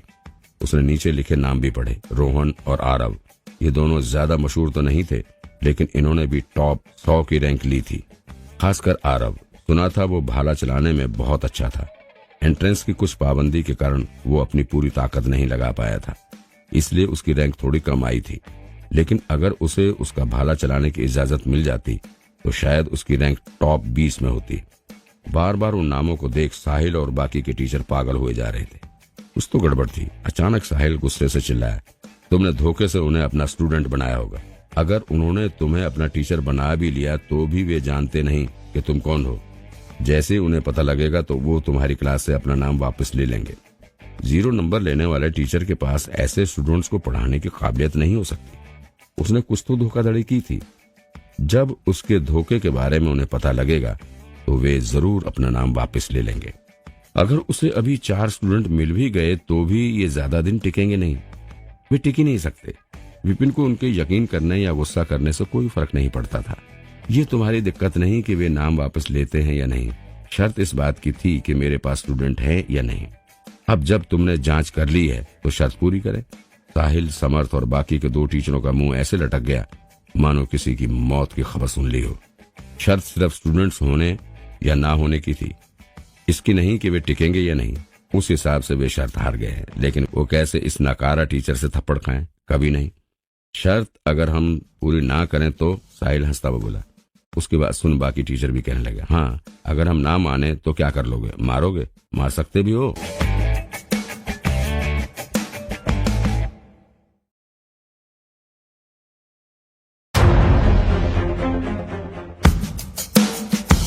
सबसे बुरे टीचर के पास बेकार तकनीकी होगी। अगर हम तुम्हें मार मार कर घायल भी कर दें तो भी कोई तुम्हें बचाने नहीं आएगा। ज्यादा दादागिरी नहीं करोगे तो शायद कुछ दिन और जिंदा रह लोगे, वरना हमें तुम्हें मार मार कर यहाँ से भगाने में ज्यादा समय नहीं लगेगा। विपिन को न केवल सालाना रैंक 0 मिली थी, बल्कि उसकी तकनीक भी बहुत अच्छी नहीं थी। ऐसी तकनीक का होना या ना होना एक जैसा ही था। इसी वजह से उसे सलाह देना भी नहीं आता था। जब विपिन में ही इतनी काबिलियत नहीं कि सामने वाले को शर्त मानने पर विवश कर सके, तो वे भला उससे थप्पड़ क्यों खाएंगे? उनका मुकर जाना कोई ताज्जुब की बात नहीं थी। विपिन फिर भी मुस्कुराकर बोला, ओह ऐसा है क्या? तो तुम लोग शर्त पूरी नहीं करोगे? ठीक कहा। तुम खुद को क्या समझते हो? मुझे चाटा मारोगे? उससे पहले चाटे मार मार कर मैं ही तुम्हारी जान ना ले लूं। विपिन को पीछे ना हटते देख समर्थ ने उसे उकसाया और मारने के लिए आगे बढ़ा। वैसे तो समर्थ कमेटी का ही टीचर था, लेकिन उसकी तकनीक कमजोर नहीं थी। वो लड़ाकू 4 लेवल की आखिरी स्टेज पर था। लड़ाकू के 9 लेवल होते थे। हर एक लेवल में मुश्किलें और बढ़ जाती थी। जितना बड़ा लेवल होता था उसे पार करना उतना ही ज्यादा कठिन था। हर लेवल में 4 स्टेज होते थे, आसान, बीच, अच्छा और शीर्ष का। विपिन स्कूल का सबसे छोटा टीचर था। वो सिर्फ 19 साल का था और उसकी तकनीक लेवल 3 शीर्ष की थी। समर्थ उससे 1 लेवल ऊपर था। 1 लेवल का अंतर भी बहुत बड़ा होता था, इसलिए 2 अलग लेवल के लड़ाकू का आपस में लड़ना सामान नहीं था। सबको लगा कि समर्थ जरूर विपिन के गाल पर मार देगा और विपिन वहीं बेहोश हो जाएगा। लेकिन तभी एक जोर की आवाज हुई और समर्थ के गाल पर एक निशान उभर आया। उसके कुछ दांत टूटकर गिर गए और खून बहने लगा। ये कैसे मुमकिन है? तभी के पैरों तले जमीन खिसक गई। लेवल 4 में इंसान की मसल्स, हड्डियां और यहाँ तक कि त्वचा भी मजबूत हो जाती है, जिससे उसकी ताकत में तेजी से इजाफा होता है। लेवल 3 और 4 में जमीन आसमान का अंतर था। फिर भी लेवल 3 के विपिन ने केवल 4 के लड़ाकू की सिर्फ 1 थप्पड़ से ही इतनी बुरी हालत कर दी, यकीन नहीं हो रहा। वैसे भी पिछले साल की सालाना एग्जाम में ही तो विपिन अपनी तकनीक के बेकार होने का सबूत दे ही चुका था। फिर अब वो इतना अच्छा कैसे हो गया, इतना मजबूत? साहिल चीखा, ये तो इत्तेफाक से हुआ, बस इससे डरने की जरूरत नहीं है। एक और टीचर ने साहिल की हाँ में हाँ मिलाई और विपिन को मारने आ गया है। समर्थ की तरह ही वो भी लेवल 4 शीर्ष का लड़ाकू था। उसकी मसल्स, हड्डियां, त्वचा भी लोहे की तरह मजबूत थी। ऐसा लगता था कि उसे कोई नहीं मार सकेगा। तुम्हें अभी तुम्हारी जगह दिखाता हूँ। आगे बढ़, उस टीचर ने तेवर चढ़ाते हुए मारने के लिए अपना हाथ उठाया। धाड़ धाड़ धाड़, हवा में बम फटने जैसी आवाज हुई। थप्पड़ खाकर भी विपिन टस से मस नहीं हुआ। अपनी केवल 2 उंगलियों से उसने एक एंगल पर वार किया। लोहे के शरीर वाला ये टीचर एक चीख के साथ ही जमीन पर गिर पड़ा और बेहोश हो गया। क्या 2 वार से विपिन ने लेवल 4 के 2 टीचरों को हरा दिया था? बचे 2 को ये समझ आ गया कि जिससे वे कमजोर समझ रहे थे वो इतना भी कमजोर नहीं था। चलो साथ में वार करते हैं। एक दहाड़ के साथ ही साहिल मुट्ठी बनाकर विपिन की ओर दौड़ा, लेकिन इससे पहले कि वो आगे बढ़ता विपिन उसके सामने आ गया। एक हाथ से उसका मुंह पकड़ लिया और दूसरे हाथ से उसने साहिल के पेट पर वार किया। चीख के साथ ही साहिल भी जमीन पर ढेर हो गया। उसी समय चौथे टीचर को दौरे पड़ने लगे और वो भी गिर गया। तुम्हें हमारी कमजोरी के बारे में कैसे पता? साहिल ने मुंह से खून थूकते हुए पूछा। उसे समझ आ गया था कि विपिन उन सबसे कैसे जीता। उसने अपनी थोड़ी ताकत से ही उनकी कमजोरी पर वार किया था। उसका जीतना तो तय था। जैसे ही वे विपिन पर वार करने आगे बढ़ते थे, वो उन पर ही वार कर देता था। उन्हें क्या पता था कि वो उनकी कमजोरी पर वार करेगा। तभी की कोई कमजोरी होती थी और उस पर वार करने वाले की उम्र चाहे जो भी हो, वो उसे जान से मार सकता था। कमजोरी होना इंसान के शरीर का हिस्सा था। तभी ध्यान लगाकर शरीर का विकास करते थे और उस कमजोरी की रक्षा करते थे। वे अपनी सबसे करीबी लोगों को भी अपनी कमजोरी नहीं बताते थे और विपिन की तकनीक अच्छी ना होते हुए भी उसे उन सब की कमजोरी के बारे में पता था। ऐसे किसी के वार से वे भला कैसे बच सकते थे?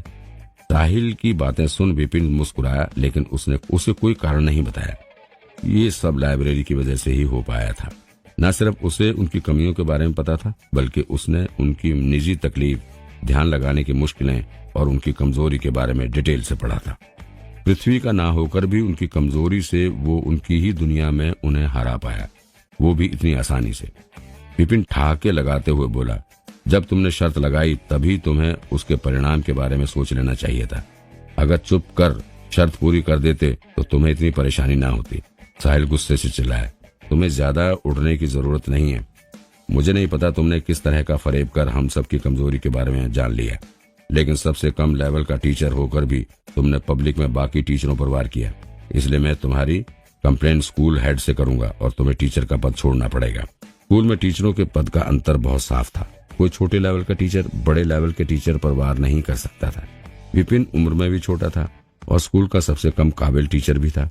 अपने से बेहतर 4 टीचरों पर वार कर उसने स्कूल के नियम तोड़े थे। अगर इस विषय में स्कूल अधिकारी को पता चला तो जरूर कोहराम मच जाएगा। टीचर का पद चला जाना तो पक्का ही था, और तो और शायद उसे स्कूल से निकाल भी दें। लेकिन विपिन ने साहिल को जरा भी राहत ना दी। क्या हुआ, कराटे में मुझे ना हरा पाए तो नियम का बहाना दे रहे हो? समर्थ घमंड से बोला, जरूर, अगर तुम चुपचाप हार मान लो, हमसे माफी मांगो और फिर हमारा मन भरने तक मार खाओगे तो शायद हम तुम्हारी शिकायत ना करें, वरना स्कूल से निकाले जाने के लिए तैयार रहो। स्कूल से निकाले जाने पर ना टीचर रहोगे और ना नियम होंगे। अब तुम्हें बचाने वाला कोई नहीं होगा। अगर तुम मारे भी जाओगे तो भी कोई कुछ नहीं कहेगा। एक और टीचर हंसा। स्कूल के टीचरों की इज्जत उनके पद से ही थी। उसके स्कूल से निकाले जाते ही उसकी शोहरत भी खत्म हो जाएगी और तब हो सकता है ये लोग वाकई में उसे मारने की कोशिश करें। विपिन बड़े ही शांत चित्त से बोला, अगर तुम नियम की बात करोगे तो मैं भी नियमों की बात करूंगा। साहिल, तुमने 3 महीने पहले स्कूल के फंड से पैसे चुराए थे अपनी पत्नी को घर देने के लिए। 1 महीना पहले जब तुमसे श्रेष्ठ का सबसे कीमती फूलदान टूट गया था तो तुम्हें उसका इल्जाम एक स्टूडेंट पर लगा दिया और उस स्टूडेंट को स्कूल से निकाल दिया गया था। मैं अभी एक किस्से भी अधिकारियों को बता देता हूँ, फिर वही तय कर लेंगे कितने नियम टूटे हैं। तुम गुस्से से लाल साहिल का मोटा शरीर हिल रहा था। वो डर से कांप गया। उसके चेहरे का रंग फीका पड़ने लगा था, जैसे कोई भूत देख लिया हो। उसने तो कोई सबूत नहीं छोड़ा था। समर्थ और उसके दोस्तों को उसके इन कर्मों की भनक भी ना थी, तो फिर इस आदमी को कैसे पता चला, वो भी इतनी डिटेल जानकारी के साथ? साहिल को नजरअंदाज करते हुए विपिन आगे बोला, समर्थ, तुमने जिस लड़की को अपमानित किया था उसने 3 साल पहले आत्महत्या कर ली थी। क्या वही भूत बनकर बदला लेने आई है? कुछ दिन पहले तुम्हारी पीठ पर निशान उभर आया था जो शायद उसी भूत का किया हो। समर्थ डरकर विपिन से दूर भागा। 3 साल पहले उसे एक स्टूडेंट बहुत पसंद आ गई थी। उसके पास जाने की कोशिश करने पर उस लड़की ने उसे रोक दिया था, जिससे गुस्से में आकर उसने उस लड़की को बहुत शर्मिंदा किया था। उसके बाद उस लड़की ने आत्महत्या कर ली थी। इस पूरे मामले को समर्थ ने टीचर का पद होने के कारण दबा दिया था। इस बारे में किसी को भी नहीं पता था। 3 साल से उसे यही डर था कि वही लड़की भूत बनकर बदला लेने आएगी। आधा महीना पहले ही उसकी पीठ पर इंसानी हाथ का निशान उभर आया था। वो अभी भी इसी बात से डरा हुआ था। विपिन की ये बातें सुन उसका पूरा शरीर सुन्न पड़ गया था। अखिल, आपने अपने ही भाई का कारोबार छीन लिया और उसे जहर देकर मार दिया। अगर ये बात स्कूल में फैल गई तो क्या आप लोग स्कूल में दोबारा पढ़ा सकेंगे? आपने इतना बड़ा तो कोई जुर्म नहीं किया, लेकिन आपको पुरानी चीजें जमा करने का शौक है और उसी शौक के चलते आपने अपने कई स्टूडेंट से महंगे तोहफे लिए। वो हीरे की अंगूठी जो आप पहनते हैं वो भी तो आपको किसी की सिफारिश लगाने के बदले में ही मिली है ना? क्या मैं उस स्टूडेंट और उस सिफारिश के बारे में बताऊं? विपिन बोलता ही जा रहा था। तुम इंसान नहीं हो, तुम शैतान हो। बाकी दोनों टीचरों की भी डर के मारे घिघी बंद गई थी। उन्होंने जो भी किया था बहुत ही सावधानी से किया था। उन्होंने इस बात का पूरा ध्यान रखा था कि कोई सबूत या गवाह ना बचे। तो फिर इसे ये सब कैसे पता? ये तो ऐसे बात कर रहा है मानो इसने खुद अपनी आंखों से उन्हें ये काम करते देखा था। जब विपिन ने उन्हें हराया तब उन्हें सिर्फ शर्म आई थी, डर नहीं लगा था। लेकिन ये सब सुनकर उन्हें सच में विपिन से डर लग रहा था। वे सोच सकते थे कि अगर ये जानकारी बाहर किसी को भी पता चली तो टीचर का पद तो जाएगा ही, शायद उन्हें कोर्ट से मौत की सजा भी मिले। हमसे गलती होगी विपिन सर, आप तो महान हैं, प्लीज हमें माफ कर दें। वे विपिन से दया की भीख मांगने लगे। विपिन उनका मजाक बनाते हुए बोला, मैं बहुत आलसी हूँ, मुझे कोई फर्क नहीं पड़ता कि तुमने आज तक क्या किया है, बस मुझे गुस्सा दिलाना बंद कर दो। अगर आगे भी तुम बदले नहीं और ऐसी ही हरकतें करते रहे तो मैं इस बात पर पूरा ध्यान दूंगा कि तुम्हें तुम्हारे कामों के हिसाब से ही सजा मिले। अगर ये लोग उसे परेशान ना करें तो विपिन को इन लोगों से कोई फर्क नहीं पड़ता था। लाइब्रेरी की मदद से वो इन सब को जान सकता था, उनके जुर्म, उनका व्यक्तित्व, सब कुछ। अभी तो उसने केवल कुछ पन्ने ही पढ़े थे, वो इस दुनिया में हीरो बनने नहीं आया था। किसी ने आज तक क्या किया या आगे क्या करेगा उससे उसे कोई मतलब नहीं था। अगर वे उसके रास्ते में ना आए तो वो कुछ नहीं करेगा। इन लोगों को बिना कारण उससे झगड़ा नहीं मोल लेना चाहिए था, लेकिन उन्होंने फिर से ऐसा किया तो विपिन भी उन्हें अच्छे से समझा देगा कि असली मौत क्या होती है, ताकि वे दोबारा ऐसा करने की सोचेंगे भी नहीं। हम फिर कभी ऐसे काम नहीं करेंगे। विपिन सर, ये लीजिए, आपको जितने टोकन चाहिए उतने ले लीजिए। विपिन को वहां से जाते देख उन्होंने चैन की सांस ली। 1 घंटे बाद वो बड़े ही जोश से बिल्डिंग से बाहर निकला। अगर वो पहले वाला विपिन होता तो वो आज फिर पिटता, लेकिन लाइब्रेरी ने उसे बचा लिया। शायद इस दुनिया में आना ही वरदान होगा मेरे लिए, मुझे तो ऐसी ही जिंदगी चाहिए थी। विपिन एक ठंडी सांस भरते हुए बोला। पिछले जन्म में वो एक लाइब्रेरियन था, उसकी जिंदगी सिर्फ लाइब्रेरी और घर तक ही सीमित थी। अगर वो वहीं रहता तो सैलरी लेता और बिना किसी लक्ष्य के जिए जाता, लेकिन यहाँ हालात अलग थे। अब लाइब्रेरी जैसा तोहफा मिलने के बाद वो आगे बढ़ सकेगा, कुछ हासिल कर सकेगा। उसी पल उसके दिल में चल रहा संघर्ष शांत हो गया। वो बार बार अपनी पिछली जिंदगी के बारे में सोच उदास नहीं होगा। छोड़ो, मरने दो मुझे, मैं मरना चाहता हूँ। विपिन ने पास ही एक चीख सुनी। वो चिल्ला चिल्ला कर बात कर रहा था। पास जाकर उसने देखा एक मोटा लड़का झील के किनारे खड़ा चिल्ला रहा था। कोई उसे रोकने की कोशिश नहीं कर रहा था। असल में तो लड़का भी मरने की कोशिश नहीं कर रहा था। फिर उस लड़के ने मुड़कर पास खड़े एक स्टूडेंट को हाथ पकड़ लिया और कुछ ऐसा दिखाने लगा जैसे वो स्टूडेंट उसे मरने से रोक रहा हो। और वो लड़का फिर से चिल्लाने लगा, मुझे मत रोको, मरने दो मुझे, मैं जीना नहीं चाहता। कोई कुछ भी नहीं बोल पा रहा था। विपिन ने भी सोचा, कितना बेशर्म है ये लड़का, मरना नहीं चाहता फिर भी मरने का नाटक कर रहा है, इससे बेशर्म तो कोई नहीं। इतना सोचकर वो क्लास की ओर जाने के लिए मुड़ा, लेकिन किसी ने उसकी टांगों को पकड़ लिया। मोटा रोने लगा, टीचर प्लीज मुझे अपना स्टूडेंट बना लें। कोई मुझे स्टूडेंट नहीं बनाना चाहता क्योंकि मैं मोटा हूँ। विपिन की बोलती बंद हो गई। छोड़ो, ये लड़का तो पागल है। टीचर को देखते ही उसके पीछे पड़ गया। ना नाम पता ना तकनीक, बस स्टूडेंट बना लो। विपिन ने ऐसा लड़का अपनी जिंदगी में नहीं देखा था।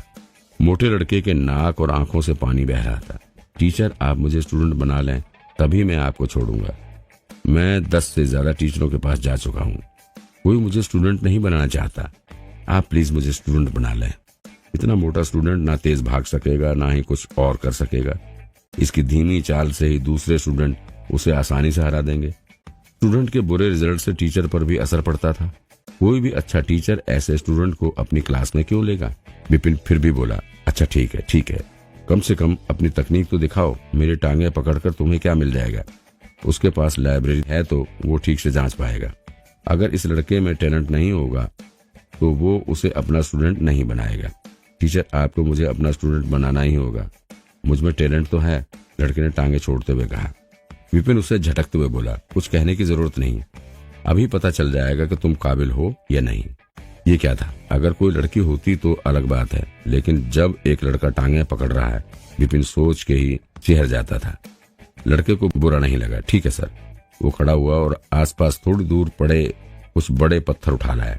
एक पत्थर उसने अपने सिर पर दे मारा, पत्थर टूटकर गिर गया। थर्ड। फिर वो और बड़े पत्थर ले आया और अपने पैर और हाथ से उन्हें तोड़ दिया। सारे पत्थर छोटे छोटे टुकड़े बनकर जमीन पर गिर गए। वो मोटा जरूर था लेकिन खंड कराटे में माहिर था। विपिन लाइब्रेरी में उसकी किताब पढ़ रहा था। खंड भी एक तरह के कराटे की तकनीक थी। जैसे ही लड़के ने तकनीक दिखाना शुरू किया वैसे ही लाइब्रेरी में उसके नाम की किताब आ गई। विक्रम, बीदर शहर का एक अनाथ लड़ाकू, लेवल 1 बीच स्टेज। कमियां: 1, खून में प्राचीन सम्राट के वंश की पावर अभी नहीं आई थी। 2, बेसिक कमजोर थे। 3, कराटे, सम्राट का वंशज। विपिन को झटका लगा। पुराने विपिन के दिमाग में ये जानकारी पहले से ही थी। नया विपिन जानता था कि इस दुनिया में शरीर और खून का बहुत महत्व था। अगर किसी के पास दोनों में से एक चीज भी महान थी और वो उसे ध्यान लगाकर इस्तेमाल कर पाया तो उसका टैलेंट आसमान छू सकता था। ऐसा कुछ नहीं था जो वो ना कर सके और उसकी शक्तियां बड़ी ही तेजी से बढ़ती थीं।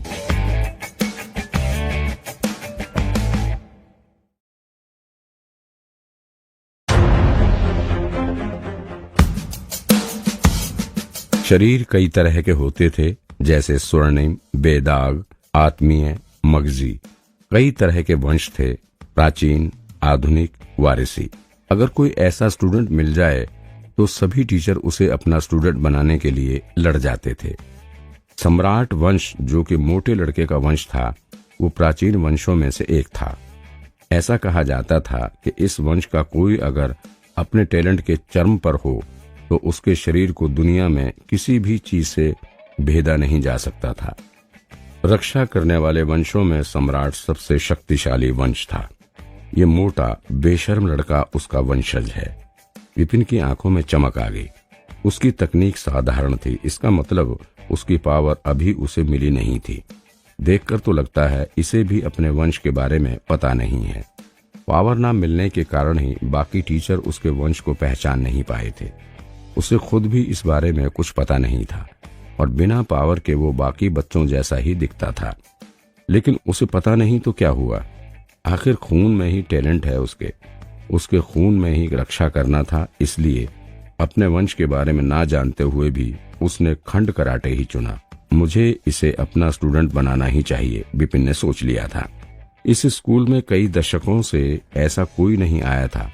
वो ऐसे वंश को हाथ से कैसे जाने देता। बढ़िया, मैं तुम्हें अपना स्टूडेंट बनाता हूँ, आओ आकर मुझे अपना टीचर मानो। विपिन ने मुस्कुराते हुए उसे एक टोकन दिया। लड़के ने आज कई रिजेक्शन सहे थे। उसे विपिन की बात पर भरोसा नहीं हो रहा था। टीचर, आपने मुझे अपना स्टूडेंट मान लिया, सच में?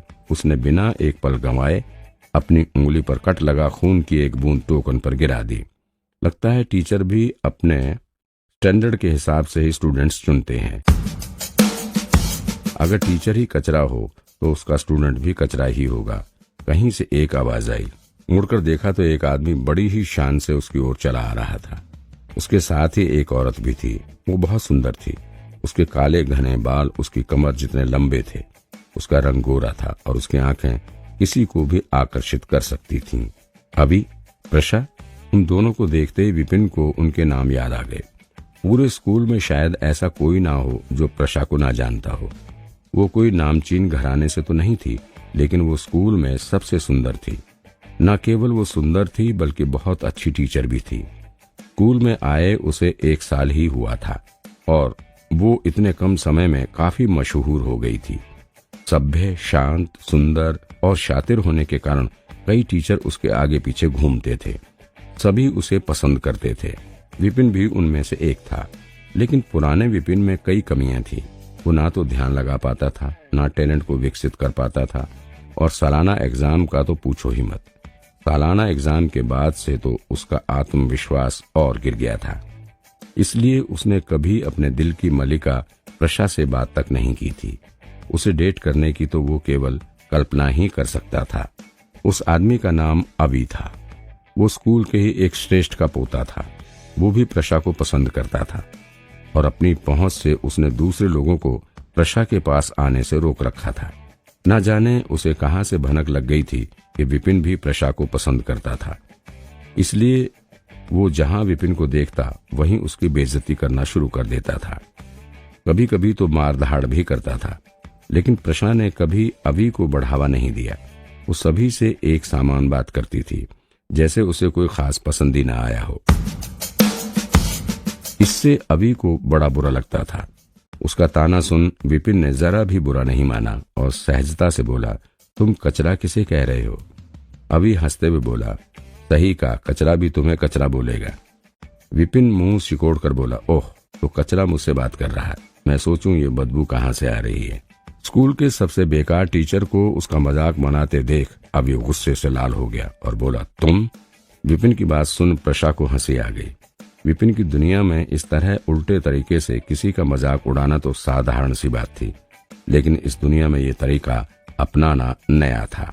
प्रशा को हंसते देख अभी को समझ आ गया कि उसका मजाक उड़ाया जा रहा है। उसे बुरा तो लगा, लेकिन प्रशा के साथ होने की वजह से उसने ये भाव अपने चेहरे पर नहीं आने दिया और गुस्सा मन ही मन दबा लिया। फिर बोला, क्या मैंने कुछ गलत कहा? सभी को तुम्हारी काबिलियत के बारे में अच्छे से पता है। ये मोटा मेरी क्लास में भी आया था, सांड की तरह मोटा है, लेकिन इसे पत्थर तोड़ने के अलावा कुछ नहीं आता। इसकी पंच की ताकत सिर्फ 15 किलो ही है। एंट्रेंस में आखिरी रैंक ही मिली होगी इसे। अगर ये कचरा नहीं तो और क्या है? अभी ने सोचा, वार से नहीं तो क्या हुआ, वो शब्दों से ही विपिन को शर्मिंदा करेगा। विपिन को लड़के की रैंक के बारे में कुछ मालूम नहीं था। उसने लड़के की ओर देख के पूछा, आखिर रैंक में से एक? लड़के ने बड़ी ही शान से कहा, कौन कहता है मुझे आखिरी रैंक मिली है? फिर सर खुजाते हुए आगे बोला, मुझे तो सिर्फ 9,997 रैंक मिली है। विपिन को जोर का झटका लगा और उसने हैरानी से कहा, 9,997 रैंक? सिर्फ? स्कूल में केवल 10,000 बच्चों को ही दाखिला मिल सकता था। उनमें से कई तो दाखिला लेने स्कूल आते ही नहीं थे। 9,997 रैंक तो आखिर के बराबर ही था। और इतनी कम रैंक मिलने पर भी इस लड़के में इतना आत्मविश्वास था। मैं कोई भयानक सपना तो नहीं देख रहा ना? अब हर किसी में ऐसे स्टूडेंट को तो दाखिला देने की काबिलियत तो नहीं हो सकती ना? अभी ताना मारते हुए बोला, मैं तो 500 से कम रैंक वाले को अपना स्टूडेंट बनाता ही नहीं। आखिरी रैंक का टीचर और आखिरी रैंक का स्टूडेंट, क्या जोड़ी बनी है? तुम्हारी बकवास हो गई। विपिन ने सिर हिलाते हुए पूछा, अगर हो गई हो तो तुम यहाँ से जा सकते हो। उसने उस लड़के अग्रज के बारे में लाइब्रेरी की किताब पढ़ी थी। वो अनाथ था, इसलिए ये तो स्वाभाविक था कि उसे ना तो ध्यान लगाकर तकनीक को विकसित करना आता है और ना ही तकनीक की सही जानकारी है। लेकिन फिर भी अगर वो किसी भी तरह बेसिक सीख गया और अपनी वंश की पावर ले सका तो जल्द ही उसका टैलेंट आसमान छुएगा। अगर कोई और होता तो इतना मजाक बनने के बाद गुस्से से लाल हो गया होता, लेकिन इस विपिन को तो कोई फर्क ही नहीं पड़ता। उसे शांत देख अभी का मूड और खराब हो गया और वो प्रशा से बोला, सच ही है, गीली लकड़ी से कभी आग नहीं जला करती। प्रशा मैडम, चलो चलते हैं। ऐसे बेकार आदमी के आसपास भी रहे तो हमें भी इसकी बीमारी लग जाएगी। अभी की बात सुन प्रशा को बिल्कुल अच्छा नहीं लगा। उसने अभी की बात को नजरअंदाज कर विपिन से कहा, विपिन सर। प्रशा की आवाज भी उतनी ही मीठी थी जैसे हल्की सितार बज रही हो। हाँ, विपिन ने कभी सपने में भी नहीं सोचा था कि स्कूल की सबसे सुंदर टीचर उससे बात करने की पहल करेगी। हालांकि पिछली बार आपको अच्छे अंक नहीं मिले थे, लेकिन हिम्मत मत हारिए, मेहनत कीजिए और आपको अच्छे अंक जरूर मिलेंगे। प्रशा की नजर में खराब स्टूडेंट को दाखिला देने का मतलब था विपिन ने आशा छोड़ दी है।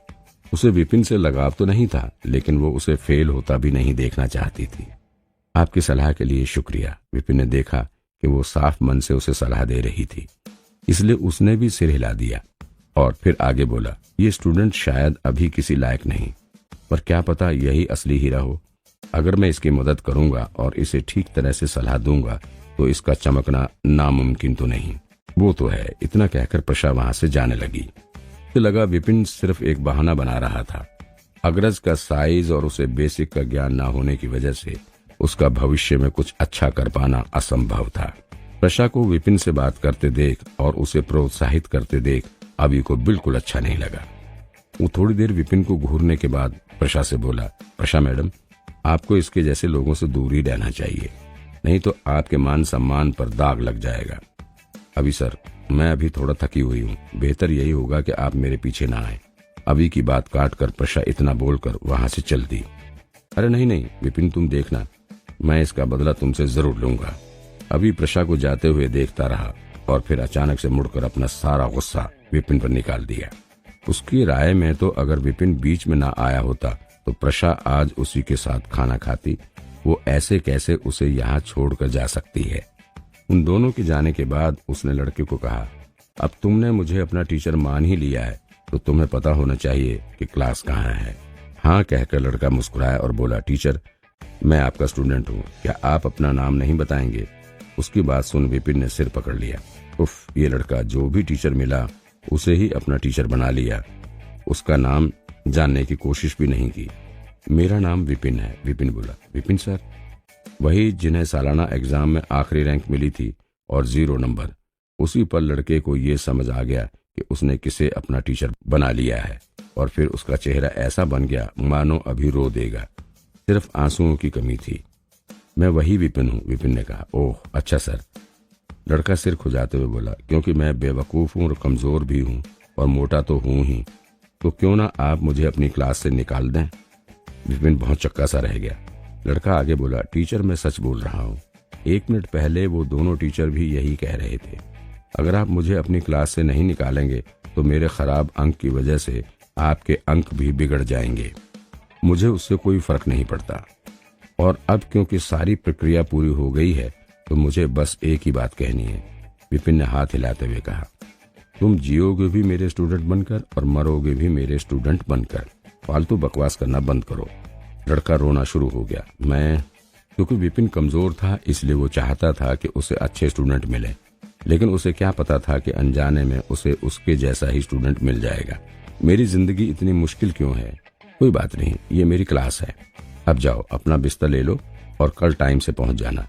विपिन ने जल्दी से उसे भेजना चाहा। क्लास का साइज देखकर लड़का फिर रोने लगा। ये क्लास जहां पर एंट्रेंस देने गया था वो जगह भी इस क्लास से बड़ी थी। इसमें तो बहुत कम स्टूडेंट्स आ सकेंगे। लड़का अभी भी सपना देख रहा था। टीचर अगर मैं कल ना आऊं तो क्या आप मुझे निकाल देंगे? निकाल दूं? बिल्कुल नहीं। हाँ, लेकिन मैं तुम्हें उसी झील में फेंक दूंगा जिसमें तुम छलांग लगाने वाले थे, ताकि कछुओं को खाना मिल सके। विपिन बड़ी ही गंभीरता से बोला, मैंने कहा था ना तुम्हें, तुम जियोगे भी मेरे स्टूडेंट बनकर और मरोगे भी मेरे स्टूडेंट बनकर ही। चिंता मत करो, मैं टीचर होने की जिम्मेदारी अच्छे से निभाऊंगा और तुम्हारा अंतिम संस्कार भी करूंगा। लड़के के होश ठिकाने आ गए। टीचर, इतना कहकर उसने ठान लिया और फिर बोला, कल क्लास कितने बजे है? मैं पहले ही आकर क्लास की सफाई करूंगा। आपसे मिलना तो मेरी खुशकिस्मती है। भविष्य में अगर कोई और मेरा टीचर बनना भी चाहेगा तो भी मैं उसे मना कर दूंगा। विपिन को लगा था कि वो खुद कितना बेशर्म है, लेकिन उसे क्या पता था कि उसका स्टूडेंट उससे भी ज्यादा बेशर्म निकलेगा।